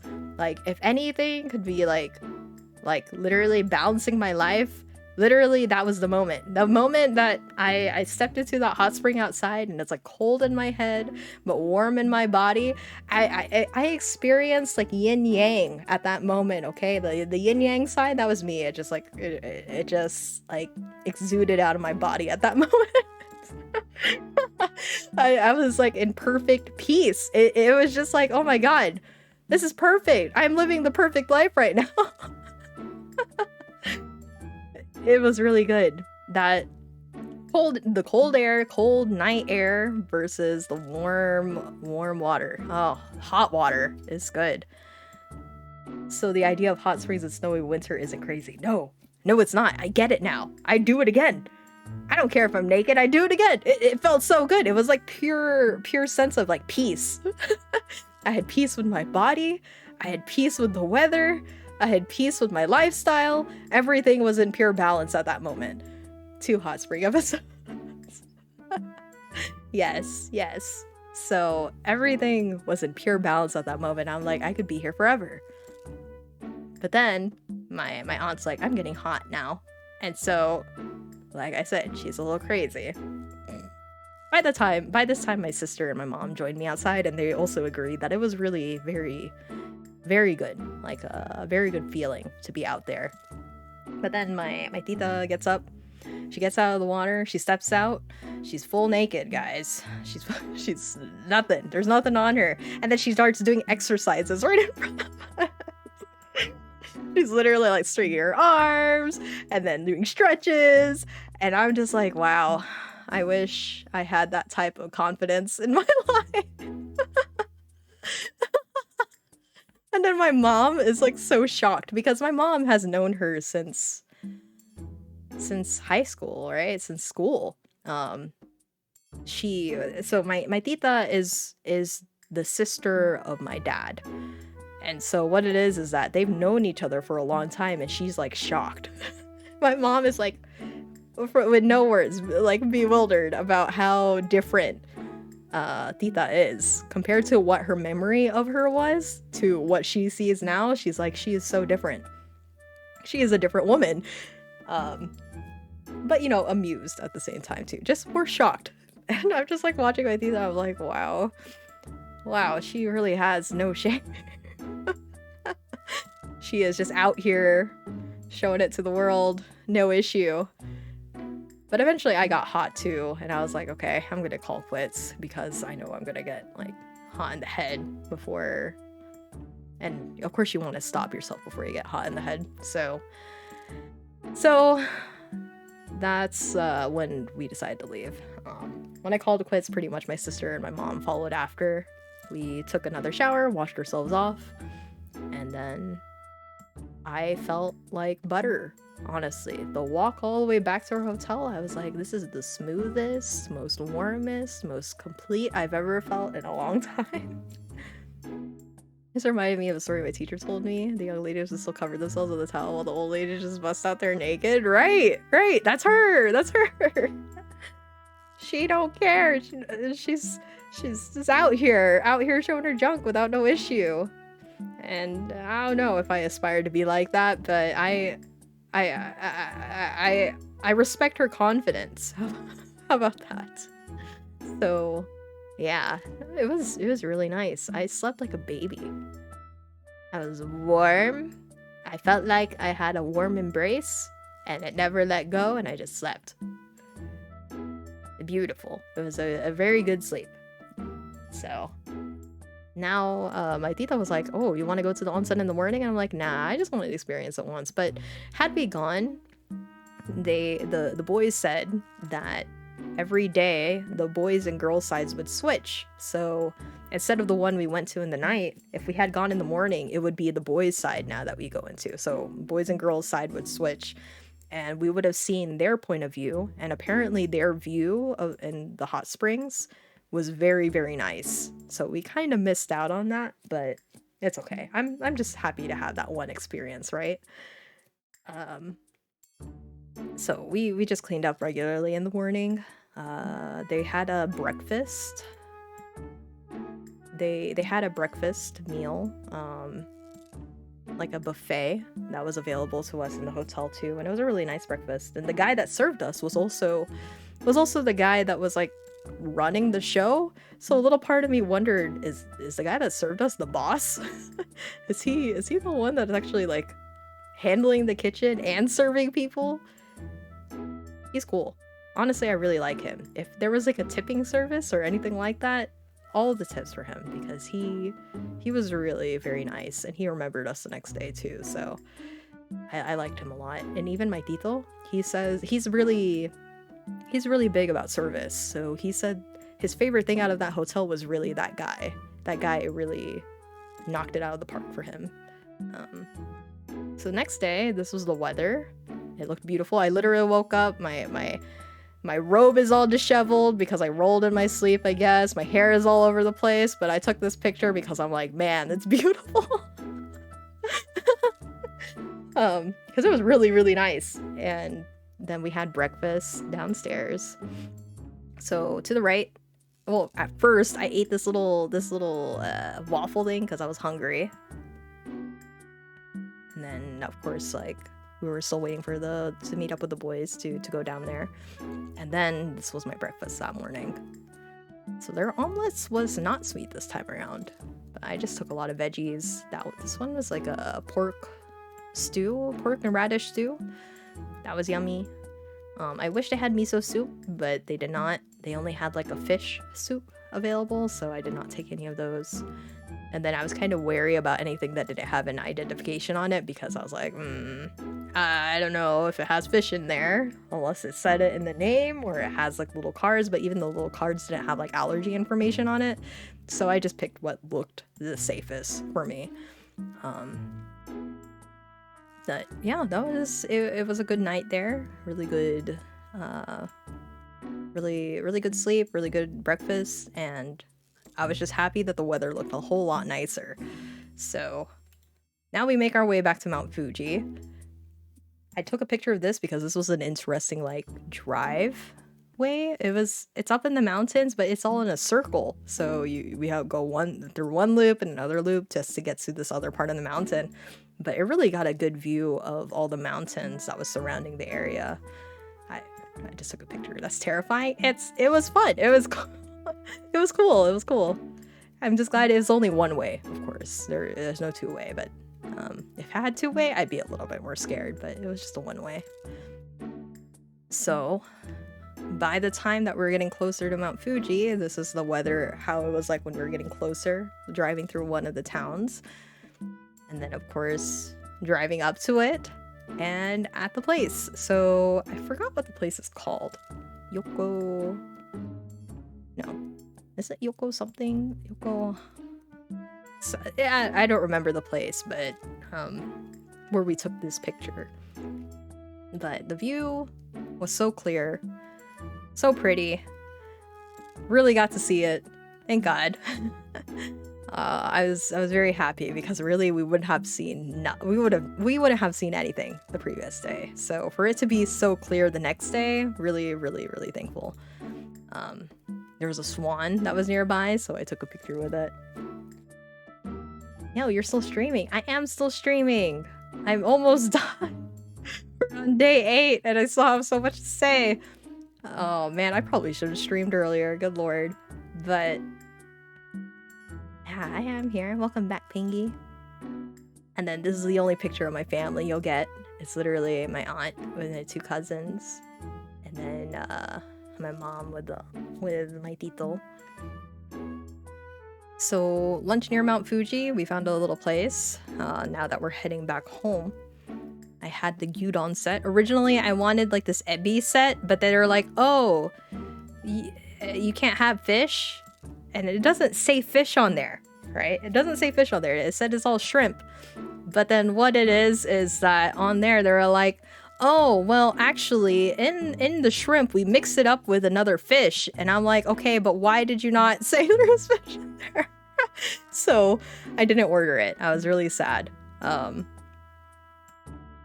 was pretty bummed. I was pretty bummed about that, but yeah, whatever. It's okay. So I ended up getting the udon set, which is fine too. I like udon. Miso soup, and then like it was like a nice little gelatin. Like a gelatin meal. They also had udon here too, just regular udon, but I didn't really feel like having any soup. I've had so much ramen for the past few days. This was the outside of the restaurant that we were at. And then I grabbed one aesthetic picture. One aesthetic picture because I was like, I like these leaves. They're really pretty. Very red and vibrant. So took one because it was nice in the backdrop with the blue. And then it turns out we're making another stop. We made another stop to see if we can see like Mount Fuji with its reflection in the lake. So they drove us to a place where it's known to have the reflection in the lake, but the hour or the time that we went there, it wasn't like the optimal time to see that reflection. So I tried to capture it as best as I could while we were there, but it just wasn't the right time. Still really pretty area though. So yeah, it's like supposed to reflect on this lake right here. I think you're supposed to stand like on the opposite end on this side right here and take that picture of Mount Fuji from there. But it just wasn't the time. The weather was really nice though. Very, very nice. What else was I gonna say here? Also, I didn't put up the pictures for this one because I was getting tired by the time I was putting this together. But here they also had a lot of like traditional, like super old, but well kept, well maintained old houses of like Japan in the medieval times, like really, really old. And they had a bunch of the like artifacts, art, pottery, scriptures, like so much like historical stuff. There wasn't anything to really like read about it, but there was a lot to look at in there, and it was cool walking. It was only me because nobody else is interested in this history stuff aside from me, so I go in there because I'm like, whatever, I don't know when I'll come back here, so let me go look at it. And it was really cool seeing how like the old pottery was, the old weapons that they had there, some of like the simple shrines that they had inside the house too. Really brings you back in time. But of course I didn't take a picture of it. And then how many times I ran into a lamp because it was literally like the height of my head. I think I ran into them twice. Because of how low lying they are. I was just like, shucks, good lord, how I keep hitting all these lamps. But they're like, you know, the modern lamps that keep them illuminated whenever people go in there. But really cool. Just wish there was like a little bit to read about it too, so that way I had a better understanding of what I was looking at. So back to Nagano. After rides all here. Yeah. Yeah, I'm average height over there. Everybody is my height over there. It's like I've met my people, you know? That Asian height, I'm average, guys. Average. So, at dinner, after we returned the rental car, we at first didn't think we could go eat out, but then my uncle was like, you got, since you are in Nagano, you gotta try our specialty, which is soba noodles. You gotta try soba. So we went there. The place was still open. They were like, yeah, we can still go there, and we did. Now, what I have pictured here is my dish, which is tonkatsu with hot udon. Now, what my uncle wanted us to take was actually the cold soba noodles, and it's the ones that are not in a soup. They're just like, you know, planted on this bamboo rack, and you would eat it along. Katsu soba. Yeah.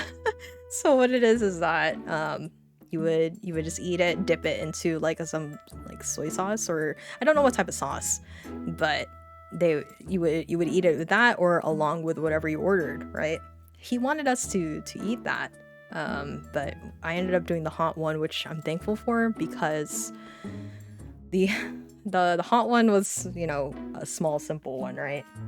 What they ordered, listen, all three of those boys, when they ordered theirs, I wish I took a picture of it, but theirs is like a mountain, okay? The amount of soba noodles that they had on their cold like soba noodle plate was as big as my face. Almost like as tall as my face. That's how big they were eating it. And I was looking at Tito and I'm like, can he eat all of that? And my sister was like, I don't know. And then every single time we glance back at him, I'm watching like the Mount Fuji soba noodle mountain that he had. It just keeps shrinking and shrinking, and there's none left. There's none left after that. So I was impressed, because all the boys, they all ate it like that. And I'm just like, huh? How do you eat so much? I'd have to split that.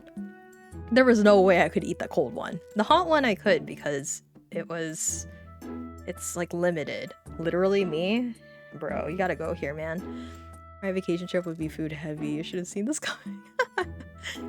But the tonkatsu, okay hand, guys. Okay hand, the sexiest thing I've had on my trip. I swear, God, I was feeling things, all right? I was seeing heaven. Like when I was in the hot springs, seeing heaven all over again, but through my mouth.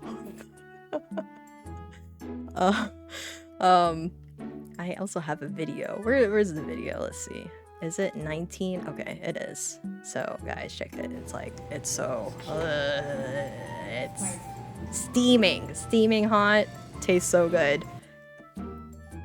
Oh, man. I would love to go back there, actually. If I go to visit them again, I'd be like, can we go back to the soba place? It was really yummy. So, that was dinner. Why did you bring Eddie back? You're like the second person who's asked me that. I don't know. Do you want me to put it in my suitcase? There was no space left, dude. There's no space left. We even actually had to bring an extra suitcase. He has a point. Yes. Hey, I got pictures for you.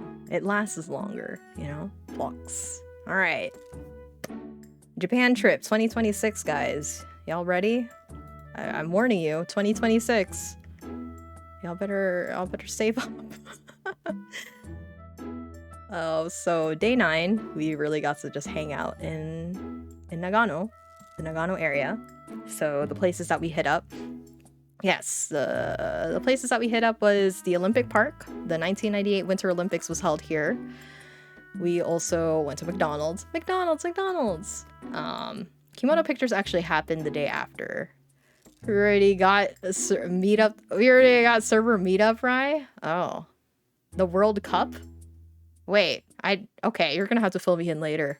But yes, 2026. I'm thinking about it. It's not set in stone, but I'm thinking about it. So Kimono Pictures actually happens on day 10, so we're gonna hold off on that a little bit more. Book off and arcade. So my sister really wanted to go to one more bookstore, so I told her, okay, let's go see if there's a local book off, and there was. We passed by it the previous day and we're like, whoa, Tita, can you like drop us off here? And she's like, will you be okay by yourselves? And we're like, yes, we'd be okay by ourselves, just let us be. And she goes, okay. So we first went to the Olympic Park, though. We did a little walk around all across the stadium, and it was pretty cool. I remember I asked her if she went when this was happening, and she's like, no, I was busy working, and it was so busy at McDonald's. And I was just like, oh, okay. She really hated it. She really hated how busy it was at McDonald's, but that's her only memory of the Olympics. But it was cool walking around there. Of course, I had to take a picture of vending machines because why not? But it was a very pleasant day, good weather. This one is actually their restroom. But it was a really pleasant day. Very, very slow start of the morning, but relaxing. And then after that, we went to McDonald's. The reason why is because my mom was pushing for us to go visit my tita's workplace. So she's been working in this McDonald's as the manager for 25 years now. Pretty much everybody knows her in this, like, this one is like connected to a grocery store as well. So she's been here for so long that she actually locks up for the grocery store as well. So yeah, pretty much everybody knows her. I don't think they were expecting her to come in that day because she's been off. So they were like, oh, she's here today, and she's just casually talking to them. When she ordered for ice cream, they gave her extra dollops, and I was like, wow, Tita, your ice cream is so big. And she's like, yeah, they gave me extra. But the reason why my sister was so excited is because of all things, of all places, they had like a One Piece collaboration. So my sister actually kept this box. She was so excited. She took a picture of like the what do you call it? She took a picture of like this poster that had the One Piece characters on it. She ordered the food that had the One Piece collaboration, and then she kept the box for it because she likes One Piece so much. And I'm like, huh, who would have thought that of all the things that they could have a collaboration with at this moment, it would be One Piece. She's eating well, quite literally, as a fan and as eating her McDo. I also asked my tita, I was like, why did they stop with the Sundays? And she goes, I don't know why they stopped the Sundays. I couldn't tell you. And I'm like, okay, well, that's unfortunate. I haven't had a proper Sunday in forever from McDonald's. But I ended up getting a float. I got like a soda float, a yogurt flavored soda float. It was yummy. It was good. And then I ate their Big Mac. Their Big Mac was not oily. It was actually pretty intact by the time that I got it, so it was good. And then then we separated. So at this point we separated from each other. They dropped us off at Book Off, and I walked through there trying to find like dramas that I watched, and like Japanese dramas that I watched. I was curious if they had any like DVDs available of them, so I could just rewatch them at any time if I wanted to on my bigger TVs. Or I was also looking for some art books there too. But surprisingly, I didn't really pick up a lot from there. It was my sister. My sister picked up a lot more from there. She found this whole entire One Piece collection of art books. I think they're like One Piece, like not magazines, but they're like a collection. And she looks at me and she goes, can I buy all of these? And I'm like, yeah, you can buy all of them. We still have money. Oh shoot, Miku? God, dude. So eventually my sister calls me over. She's like, are figurines this cheap? Am I looking at this right? And I look at it, I'm like, yep, that's $10. And she goes, there's no way that's just $10. And I'm like, yeah, that's a whole $10. And she's like, maybe I should cop a figurine. And well, if we have space, yeah, we can cop a figurine, I guess.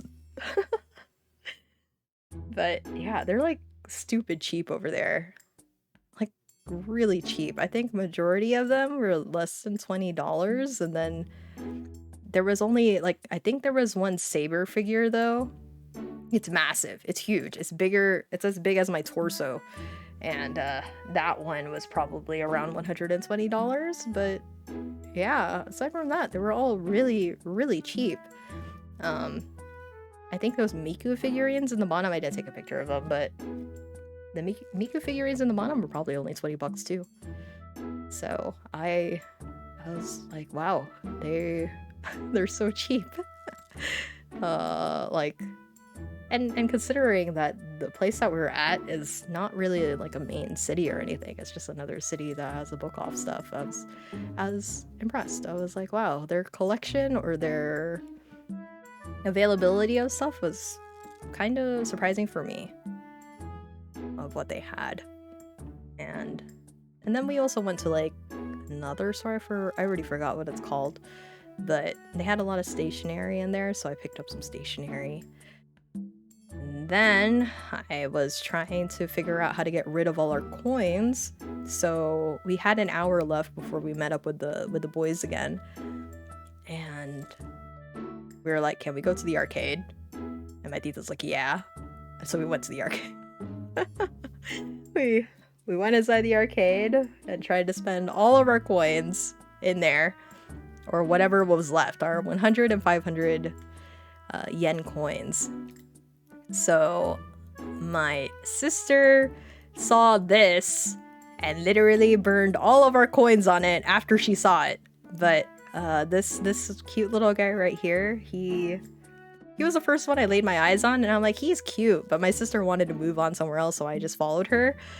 Next thing I know, my mom and my tita come by, and I see my mom holding this, and she's like, look what I got. And I'm like, wow, you got the one that I wanted.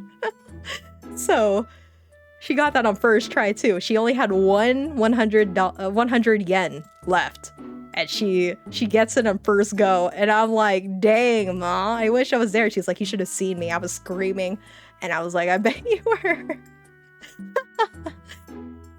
But we were fighting for this one. We were fighting for tooth and nail for this one. And I actually managed to get it to go over the side, but the way that it landed, it tipped, like, it landed on the little wall thing, and then it just rolled right back, and my sister was so frustrated. She literally had to walk away for like a minute because of how mad she was about how close. It was so close, and she was so mad about it, and then she came back and she was like, we need to get it. And I'm like, okay, all right, we'll try. So yeah, we tried a few times, but then we end up soft locking ourselves. Like, it got too close to the side right here to where this crane doesn't even like reach it.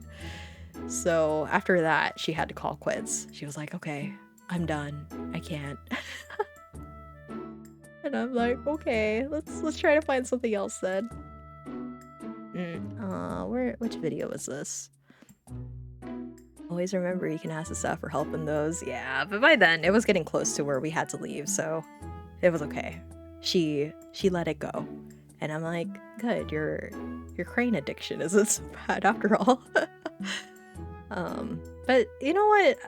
I know it's all a scam. It can be a scam, but I felt like these were a little bit more fair compared to the American ones. They felt a little more fair. They slip easily, yes, but I don't know. It's like it's possible. It's possible to win, right? Gambling Ryark, yeah, it's not the pachinko machines that we should be worried about. We should be worried about the crane games. The crane games are where it's at. So, right here, the first thing we laid our eyes on was this Whalmer, actually. When we were going through, we were like, ooh, this Whalmer is really cute. Let's try and go get it. And we're so close, but so far. But we did get it. After the second try, we did manage to get it. And then my mom was like, oh, you got the Whalmer, or you got the little plush. And we're like, yeah, we got it. So we do have him. He's home. He's with us. Good. Yeah, he's with us. He's sitting pretty in our game room right now.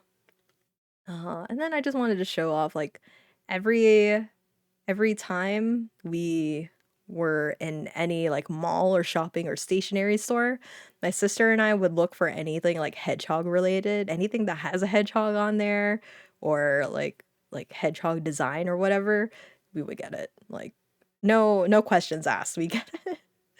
So I really like this picture or this stickers that I got. I got to use some of them already, but I really like these stickers. They're so cute. Yeah. Oh, and then I also forgot to mention with the love of my sister with One Piece. So when we were actually, this was a few days back in Tokyo Solomachi, the one near Tokyo Skytree, we went into a store and we saw like it's like a do-it-yourself store with all of these stickers. This is actually where I got the stickers from too.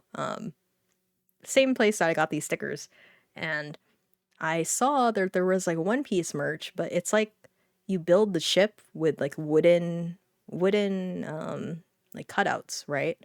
So you pop out the wooden cutouts and you build the ship, and we're both looking at it and I'm trying to like convince my sister to get it, right? I'm like, you should get it. It's One Piece and it's really cool. And she's like, I won't have time. I'm gonna be busy studying and it'll be so distracting. I don't think I'll have time for it. I'm like, well, just get it anyway. I mean, this is your opportunity to get it. We won't be able to get this in the States, and if we do, it's probably gonna be so much more expensive.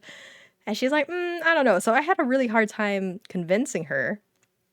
And then there's this guy. There's like another like a white dude who also looks like he's just touring around, right? Bad influence. No, no, no. Listen, okay. So what it is this dude comes up and I see that he's also looking at the One Piece stuff too. And I ask him, I'm like, do you like One Piece? And he's like, yeah. Do you? And I'm like, well, I mean, I've been kind of following here and there, but you should talk to her about it. And I point to my sister, and he's like, oh, okay. Are you guys looking at this? He's like, so he asked the question like, which one should I get? Should I get the Going Merry or the Thousand Sunny? And I'm like, that's not a question for me. That's a question for my sister. And my sister, she's like, and she answers so seriously too. She's like, nah, I think you should go with the OG, the Going Merry. And then he's like, yeah, I agree. And then I tell him, like, I'm trying to convince my sister to go get it, but she won't. And then he looks at her, he's like, this is like the only opportunity. You can't let this slide. I mean, come on, it's the Going Merry. Do it for Usopp. Do it for its memory, because the Going Merry is where it's, like he starts talking to her in like One Piece speak that I could never like ever experience in my life with fandom talk, right? And he's like hyping her up and telling her about it, how like there's like feelings and she should like uphold it, and ultimately she gets it. She's like, oh, okay, I'll get it. I'm like, thank you for convincing her to get it. He's like, yeah, no, don't miss this opportunity. So again, One Piece fans eating well. You will meet One Piece fans everywhere. Even my cousins are like, what anime do you like? And we're like, One Piece. And they're like, One Piece? Really? So, yeah.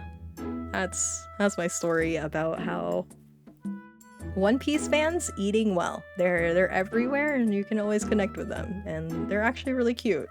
They're genuinely pretty cute with how much they really like the ships, the characters, everything that they're talking about. I think now I've been caught up to 835 episodes. So that's kind of where I'm at in terms. I mean, I'm kind of like in and out because I check in with my sister and I'm like, hey, what episode are you on? And she goes, oh, I'm on so and so and so and so. And then she keeps me up track. But then when I'm eating out there, sometimes she's like, do you want to watch One Piece with me? And she goes, and I'm like, yeah, I guess. So I watch like, I don't know, like 3 to 5 episodes with her while we're eating outside, and then I go run off and do whatever. So yeah, 835 episodes. I'm pretty much there. But I told her I'd probably start at 800 because I'm pretty much kept up to date, but I kind of want to watch because of Sanji's arc. So 800. That's kind of where I'm pretty much at, but 835 is technically where I stopped. Won't watch anime, we'll watch One Piece. My sister likes watching it and I'll watch it with her. So for dinner, we had yakiniku. My uncle was like, hey, we should have one night with yakiniku, it's the best. And he's all for it. So yeah, we ended up having a nice Korean barbecue equivalent, right? But Japanese barbecue. And I ASMR, right? Because we love ASMR. You want rice? My uncle, my tito, he's like, oh, let's go, let's cook this meat. And on my side, I'm the designated one on my side to fry the meat too. Because I asked my sister, I'm like, have you ever had Korean barbecue before? She goes, no. I'm like, okay, well, I guess I'll help him out. Made in Korea. So carrots, cucumbers. bibimbap. Yeah.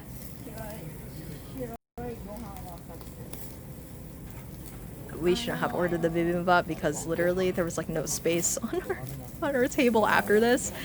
My tito and my cousin, like they order so much meat. I was shocked about how much they were able to eat. Some good looking meat. It's really, really good. Yeah. Yeah, so the bibimbap is the one all the way to the right. Yummy, delicious. They ordered a lot of pork belly, a lot. I think I had cow tongue as well. They were like, "This is the meat of the cow tongue. Do you want this?" And I'm like, "Yeah, I'll eat some." So I ate that too.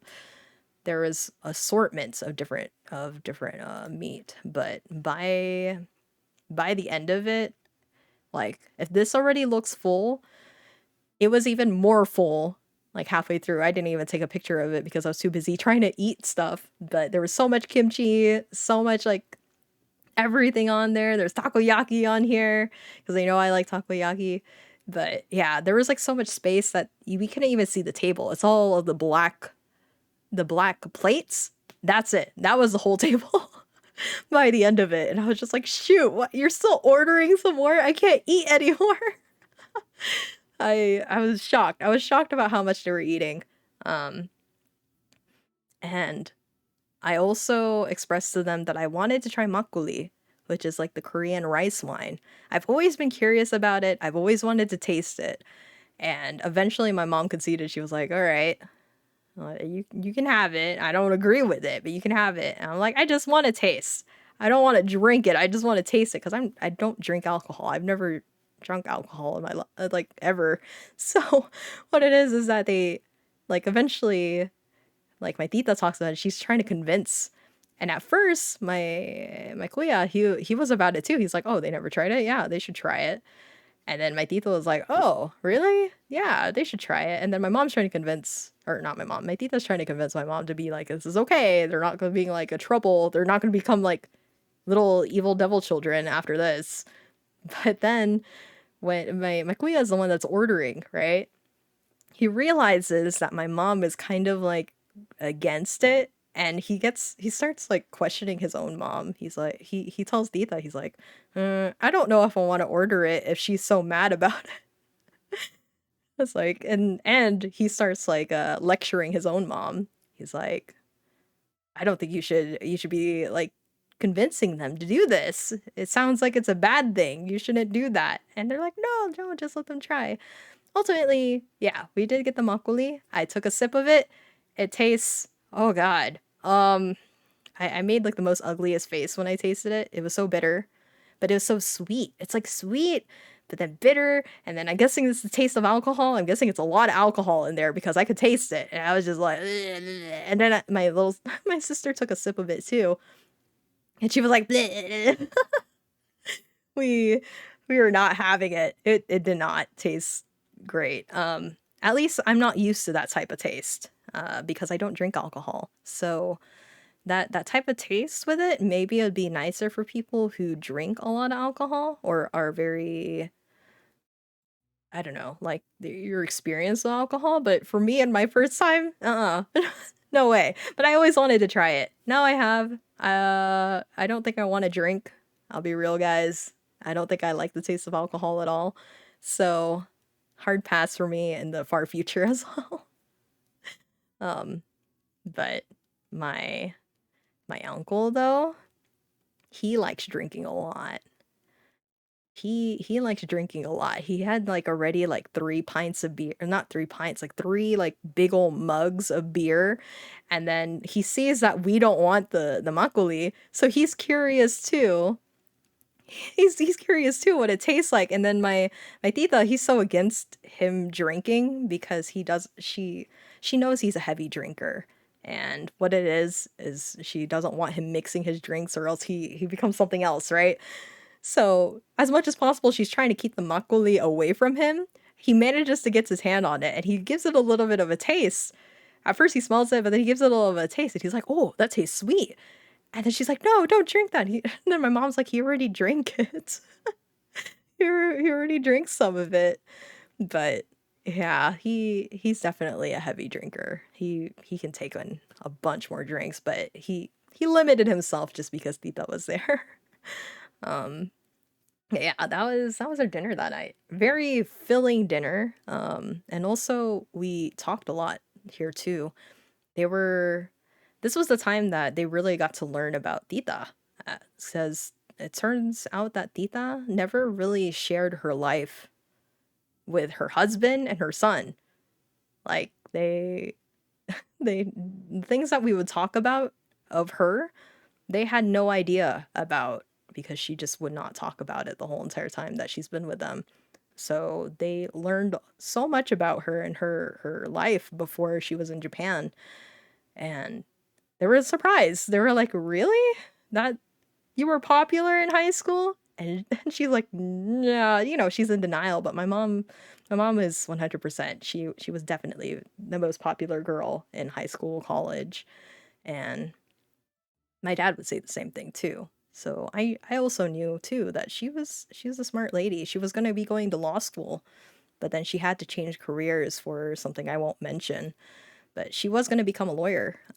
She was already 3 years into it, but then had to stop because of issues. So yeah, she's definitely a smart lady, and I don't know, or they weren't aware of how much she had to like adjust and change when she was here in Japan. But we told them a little bit about it, and they got to learn a little bit more too. Um, I failed to mention Kuya M. He couldn't be with us because he has a new baby puppy named Meme-chan, and she ended up having to get shots, but then ended up also getting a fever after the shots. So he decided to stay behind to take care of Meme-chan. Unfortunately, he couldn't join us for yakiniku night, so he was not here. It was only Kuya R with us that night. So yeah, Meme-chan's cute though. She's like a Pomeranian Pekingese mix. Really cute. Very, very cute. But very, very young. Apparently she was like born like a month ago. So super young. But yeah, that was a night. Oh yeah, and my takoyaki. Like I said, I got a better takoyaki. This thing melts in your mouth. Oh, it was probably one of the best takoyaki I've had. I was shocked about how it just melts in your mouth. I tried to eat all of them, but then by the time that I got down to the final two, I was like, I'm so full. And then this one is the cow tongue, kimchi, and then of course like onions, radish, all that stuff. So really good. So day 10 was literally us just relaxing for the day. It was a really like truly like a half day. The only thing that we were planning to do was just kimono pictures, like a kimono rental with kimono pictures, and then head home. So I took a picture of one of the kimonos for like kids. It's super cute. I thought there was like Disney ones as well, and they were also very adorable. Like they're like Disney colored, red, white, black, with like Disney motifs and flowers. I like those too, but I just snuck in this picture because I was like, the Pokemon one looks super cute. Unfortunately, I do not have pictures of our kimono pictures because the studio that we went to kind of has like a rule that if we were to post pictures, it has to be through like with our phones, right? If we were to take pictures with our phones, then it has to be through their studio. Like it has to be uploaded through their studio, and we're like, let's not. But I will say that the experience was interesting. um, I'll talk about the KFC in a little bit, but pretty much, yes, I wore the whole entire kimono. It was very tight around the waist. They actually added extra padding on my chest, so that way it's more flat. No sense of like cleavage on there. So it's like all like flat in your chest. So that way it's all padded. And I had padding on my shoulders, padding on my chest, padding on my belly. Um, and then wrapped at least like 5 different times around here with different stuff. So I just got like some pictures on the internet that kind of represented what I had put on. So of course you had the kimono, which is the main thing, but then I guess this one, the nagajuban, is the one underneath. You have one of those. It's kind of like it's like the half slip of a skirt, right? Except for your shirt. And then the obi, the obiage, and then I guess that's obijime, that wraps around too. But she really, like literally, I think for dressing me up with all the different parts, it takes like 10 minutes, 10 to 15 minutes just to put everything on and make sure everything's layered correctly. Um, it was a lot. And then by the time I'm coming out, I feel like I was like waddling. I had to waddle because of how tight everything was around, like from the waist down. Um, it it was nice though. A very pretty kimono that we got to wear. I do not have the pictures with me. They're gonna print out the pictures sometime in June, like later this June. And then Tita is gonna be sending those pictures to us by mail later on. So it's gonna be a while till we see those pictures, but I swear, I wish I knew how to put on makeup because I, I was like, man, I'm wearing such a pretty thing and I kind of look very ugly. But their Photoshop skills, their cameras that they're using, and their Photoshop skills really did wonders because man, my skin looked flawless. I was like, oh, I I look so I look clean. I look like I was appropriate for this. So yeah, it was a really good experience wearing it. I just wish I had pictures, but again, it was a studio rule that we can't post anything. Um, but yeah, I'm not surprised that it was very tight, but at the same time, it was tighter than I was expecting. It's kind of like wearing a corset almost, very tight corset. And half the time, the lady that was dressing me, she kept saying, "Sorry, sorry, is it too tight?" And I'm like, "No, it's fine. It's not bad." But then once I started moving around, I'm like, "Wow, this is actually very tight." There is a lot being placed on me. After this, we hit up KFC because my tita really likes KFC, really likes fried chicken. She bought like I don't know, like 20 pieces of fried chicken, um, and we pretty much ate that for the rest of the day and just relaxed for the rest of the night. So day 11, um, was to the airport. We drove back with Kuya R. He's the one that drove us back to Narita. Oops.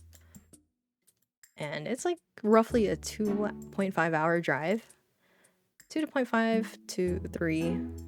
But yeah, it was like somewhere around there. It was kind of cute because the night before they wanted to get like some water and some drinks before the trip.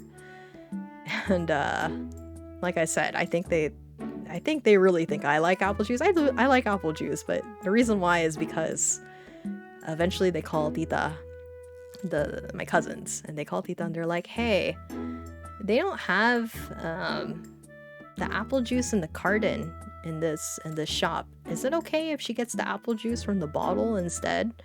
And I mean, they didn't ask what we wanted. They just went ahead and went to go get drinks, but they already just got apple juice for me. And they're like, would she be okay with apple juice in a bottle? I'm like, yeah, that's fine. That's no issue. I don't know what the difference is. So they get me Chikawa, which this character right now is very, very popular in Japan. Chikawa is what it's called. And the character is Usagi. But this character is like all over the place. I kind of want to punch it because it's too happy. It's annoying. it's annoyingly too happy. But I like it. I like it. It's just you kind of want to punch it too. I don't know. But yeah, it was just a simple trip back. We went to the airport.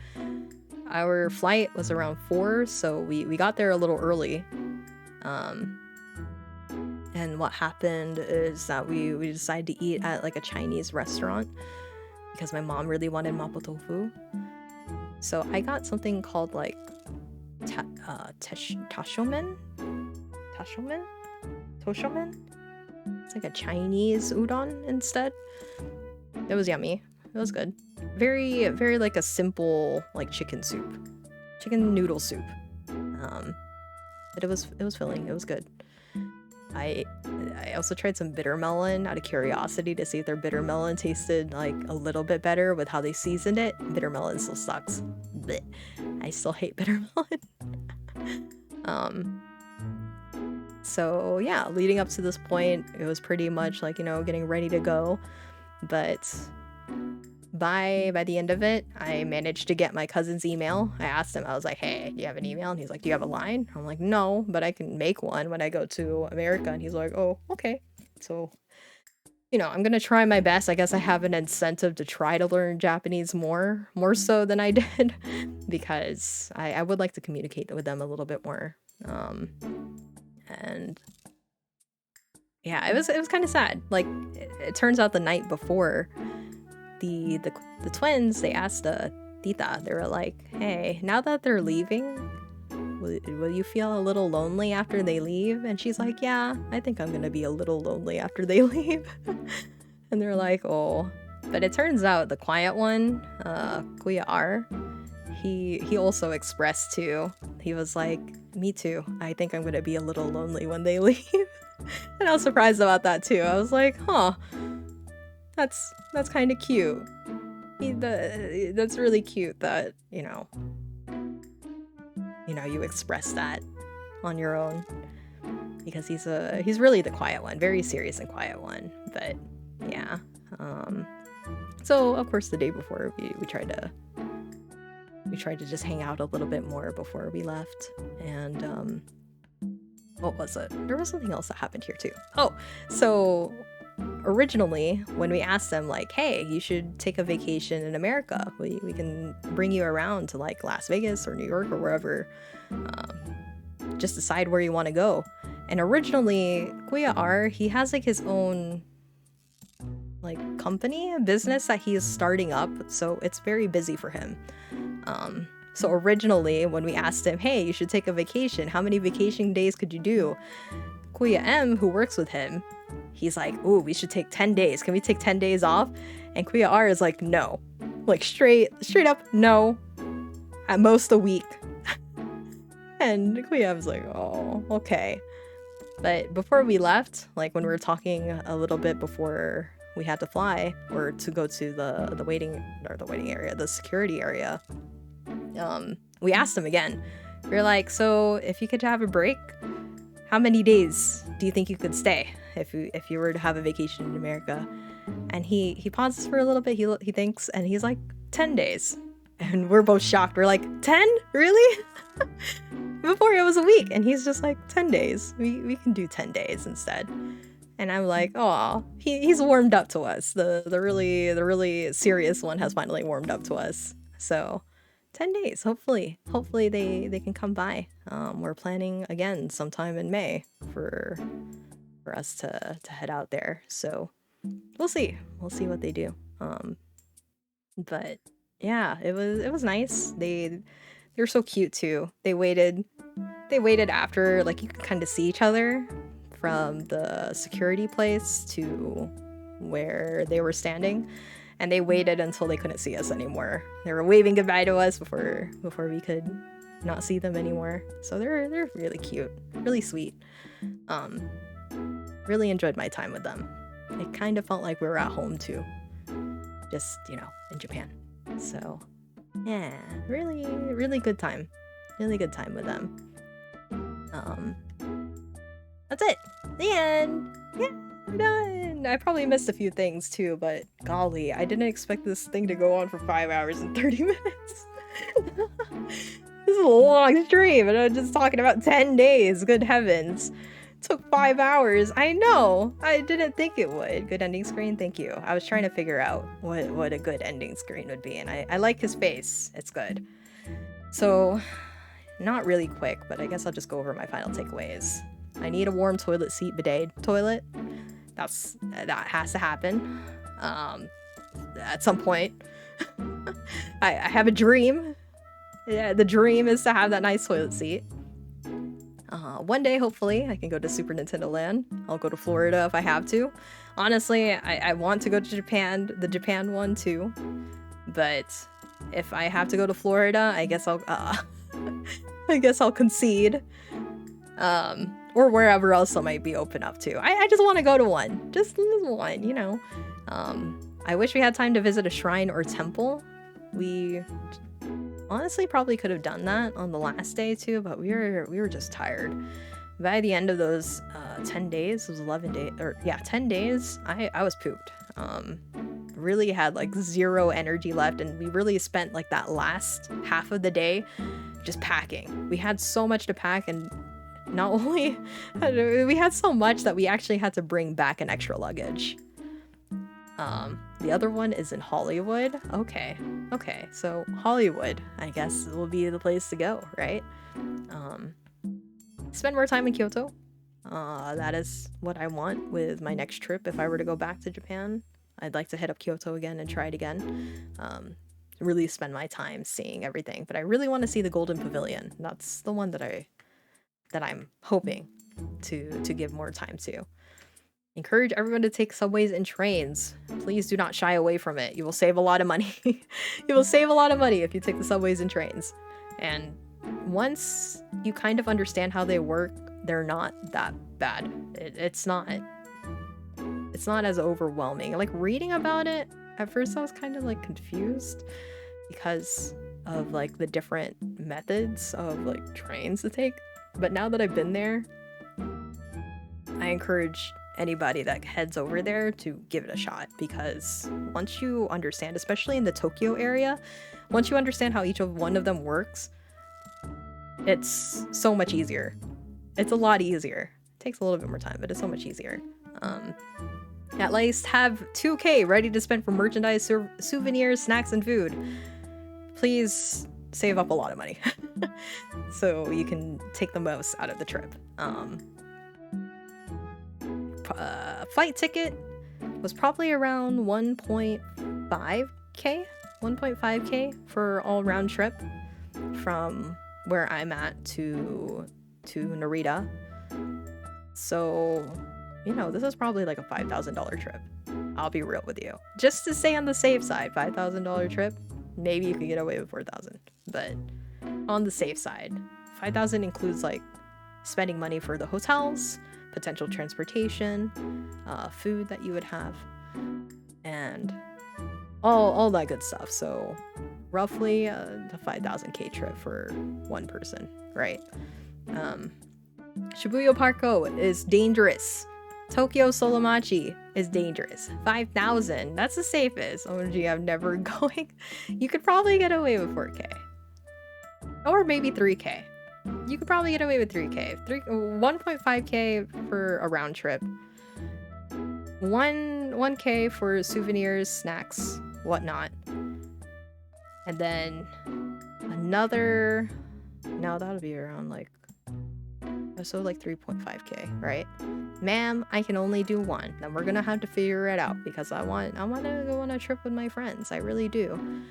A part of I'm Pole, do you not hear? Well, we're gonna figure it out. That's what we're gonna do. Yes, I'd like to go back to Japan. I'd like to go back to Japan. Would like my friends to come too. If that ever happens, I'll introduce you to my crazy tita because she likely would want to say hi. Don't tell her the stories I've told you though, guys. Don't stand in the way of elderly ladies because they will say mean things about you in Japanese. It's true. They will say mean things about you. I forgot to mention that on like day 10 or whatever, we went shopping in like this little local store, and there was like the shop is pretty tight, so there was only like one entranceway. And my mom had stopped. My sister and I are stopping behind her while she's talking to Tita. And then what happens is I didn't notice there was a lady behind me until she makes herself known. So I'm like, oh, I'm sorry. I move out of the way. And then she mutters under her breath something a little bit, like I didn't catch everything. But when I heard her, I was like, oh. And then I looked at Tita and she gives me a face too. She's like, that face of, oh, she actually said that? And I'm like, yeah, she actually said that. I don't remember exactly what she said, but it was not nice, guys. So don't stand in front of elderly ladies, especially in local shops. Local small town shops are they're gonna be mean to you. They're gonna say something under your breath and you're gonna feel bad about yourself. I shall become a brick wall in front of her house. What else? Everyone is still wearing masks. I would especially have a mask handy if you're going to more rural or local areas. Definitely bring a mask. Tokyo, like big cities, things like that, you could, feel a little bit more comfortable about, it being open air and whatnot. But with like closer areas, like places where there's a lot of people that congregate, or rural areas, they still are all wearing masks. So bring a mask handy with you when you're over there. And whatever else I remember when I stream, I think I remember too much because now it's been 5 hours and I was estimating the stream to be 3 hours. So golly. Golly. Oh, shucks. Wow. So yeah, that was my trip to Japan, guys. It's good. I highly recommend. I've been here forever. Yeah, I've been here forever too. Winter stream. I'm glad. It was really great experience for 10 days. And considering I was able to talk about so much, really those 10 days were so busy, so packed. I failed to mention every single day that I was there, I would wake up at 5:30 in the morning. We'd be out of the hotel by 7 in the morning, and we wouldn't be back until maybe like 10 p.m. And I likely didn't sleep until 11:30 or 12 in the evening. So it's a really packed, like it's busy. It's a busy vacation. So that's probably why we were able to do so much within a short amount of time. But at the same time, I know that not everybody else can do that. So, just plan accordingly. Figure out what days you can sleep in and whatnot. Probably wouldn't do that with everybody that I'm with, but just a heads up that that's what my vacation was when I was over there. Because you really don't want to miss out. You really want to try to do as much as you can while you're over there. And especially now that my family members that I travel with are getting older, you kind of have to account for that too. So yeah, it's good. It's a good time. I don't know what else to say now. I'm tired. I really estimated the stream to be like 3 hours, but man, I guess there was just so much to say. So many little things to say too. Like little stuff that I picked up while I was over there. Things that kind of surprised me, things that stood out to me. She's been talking for 5 days now. It's like I could just go on forever. My mom is obsessed with tea now. She bought all the tea on the planet.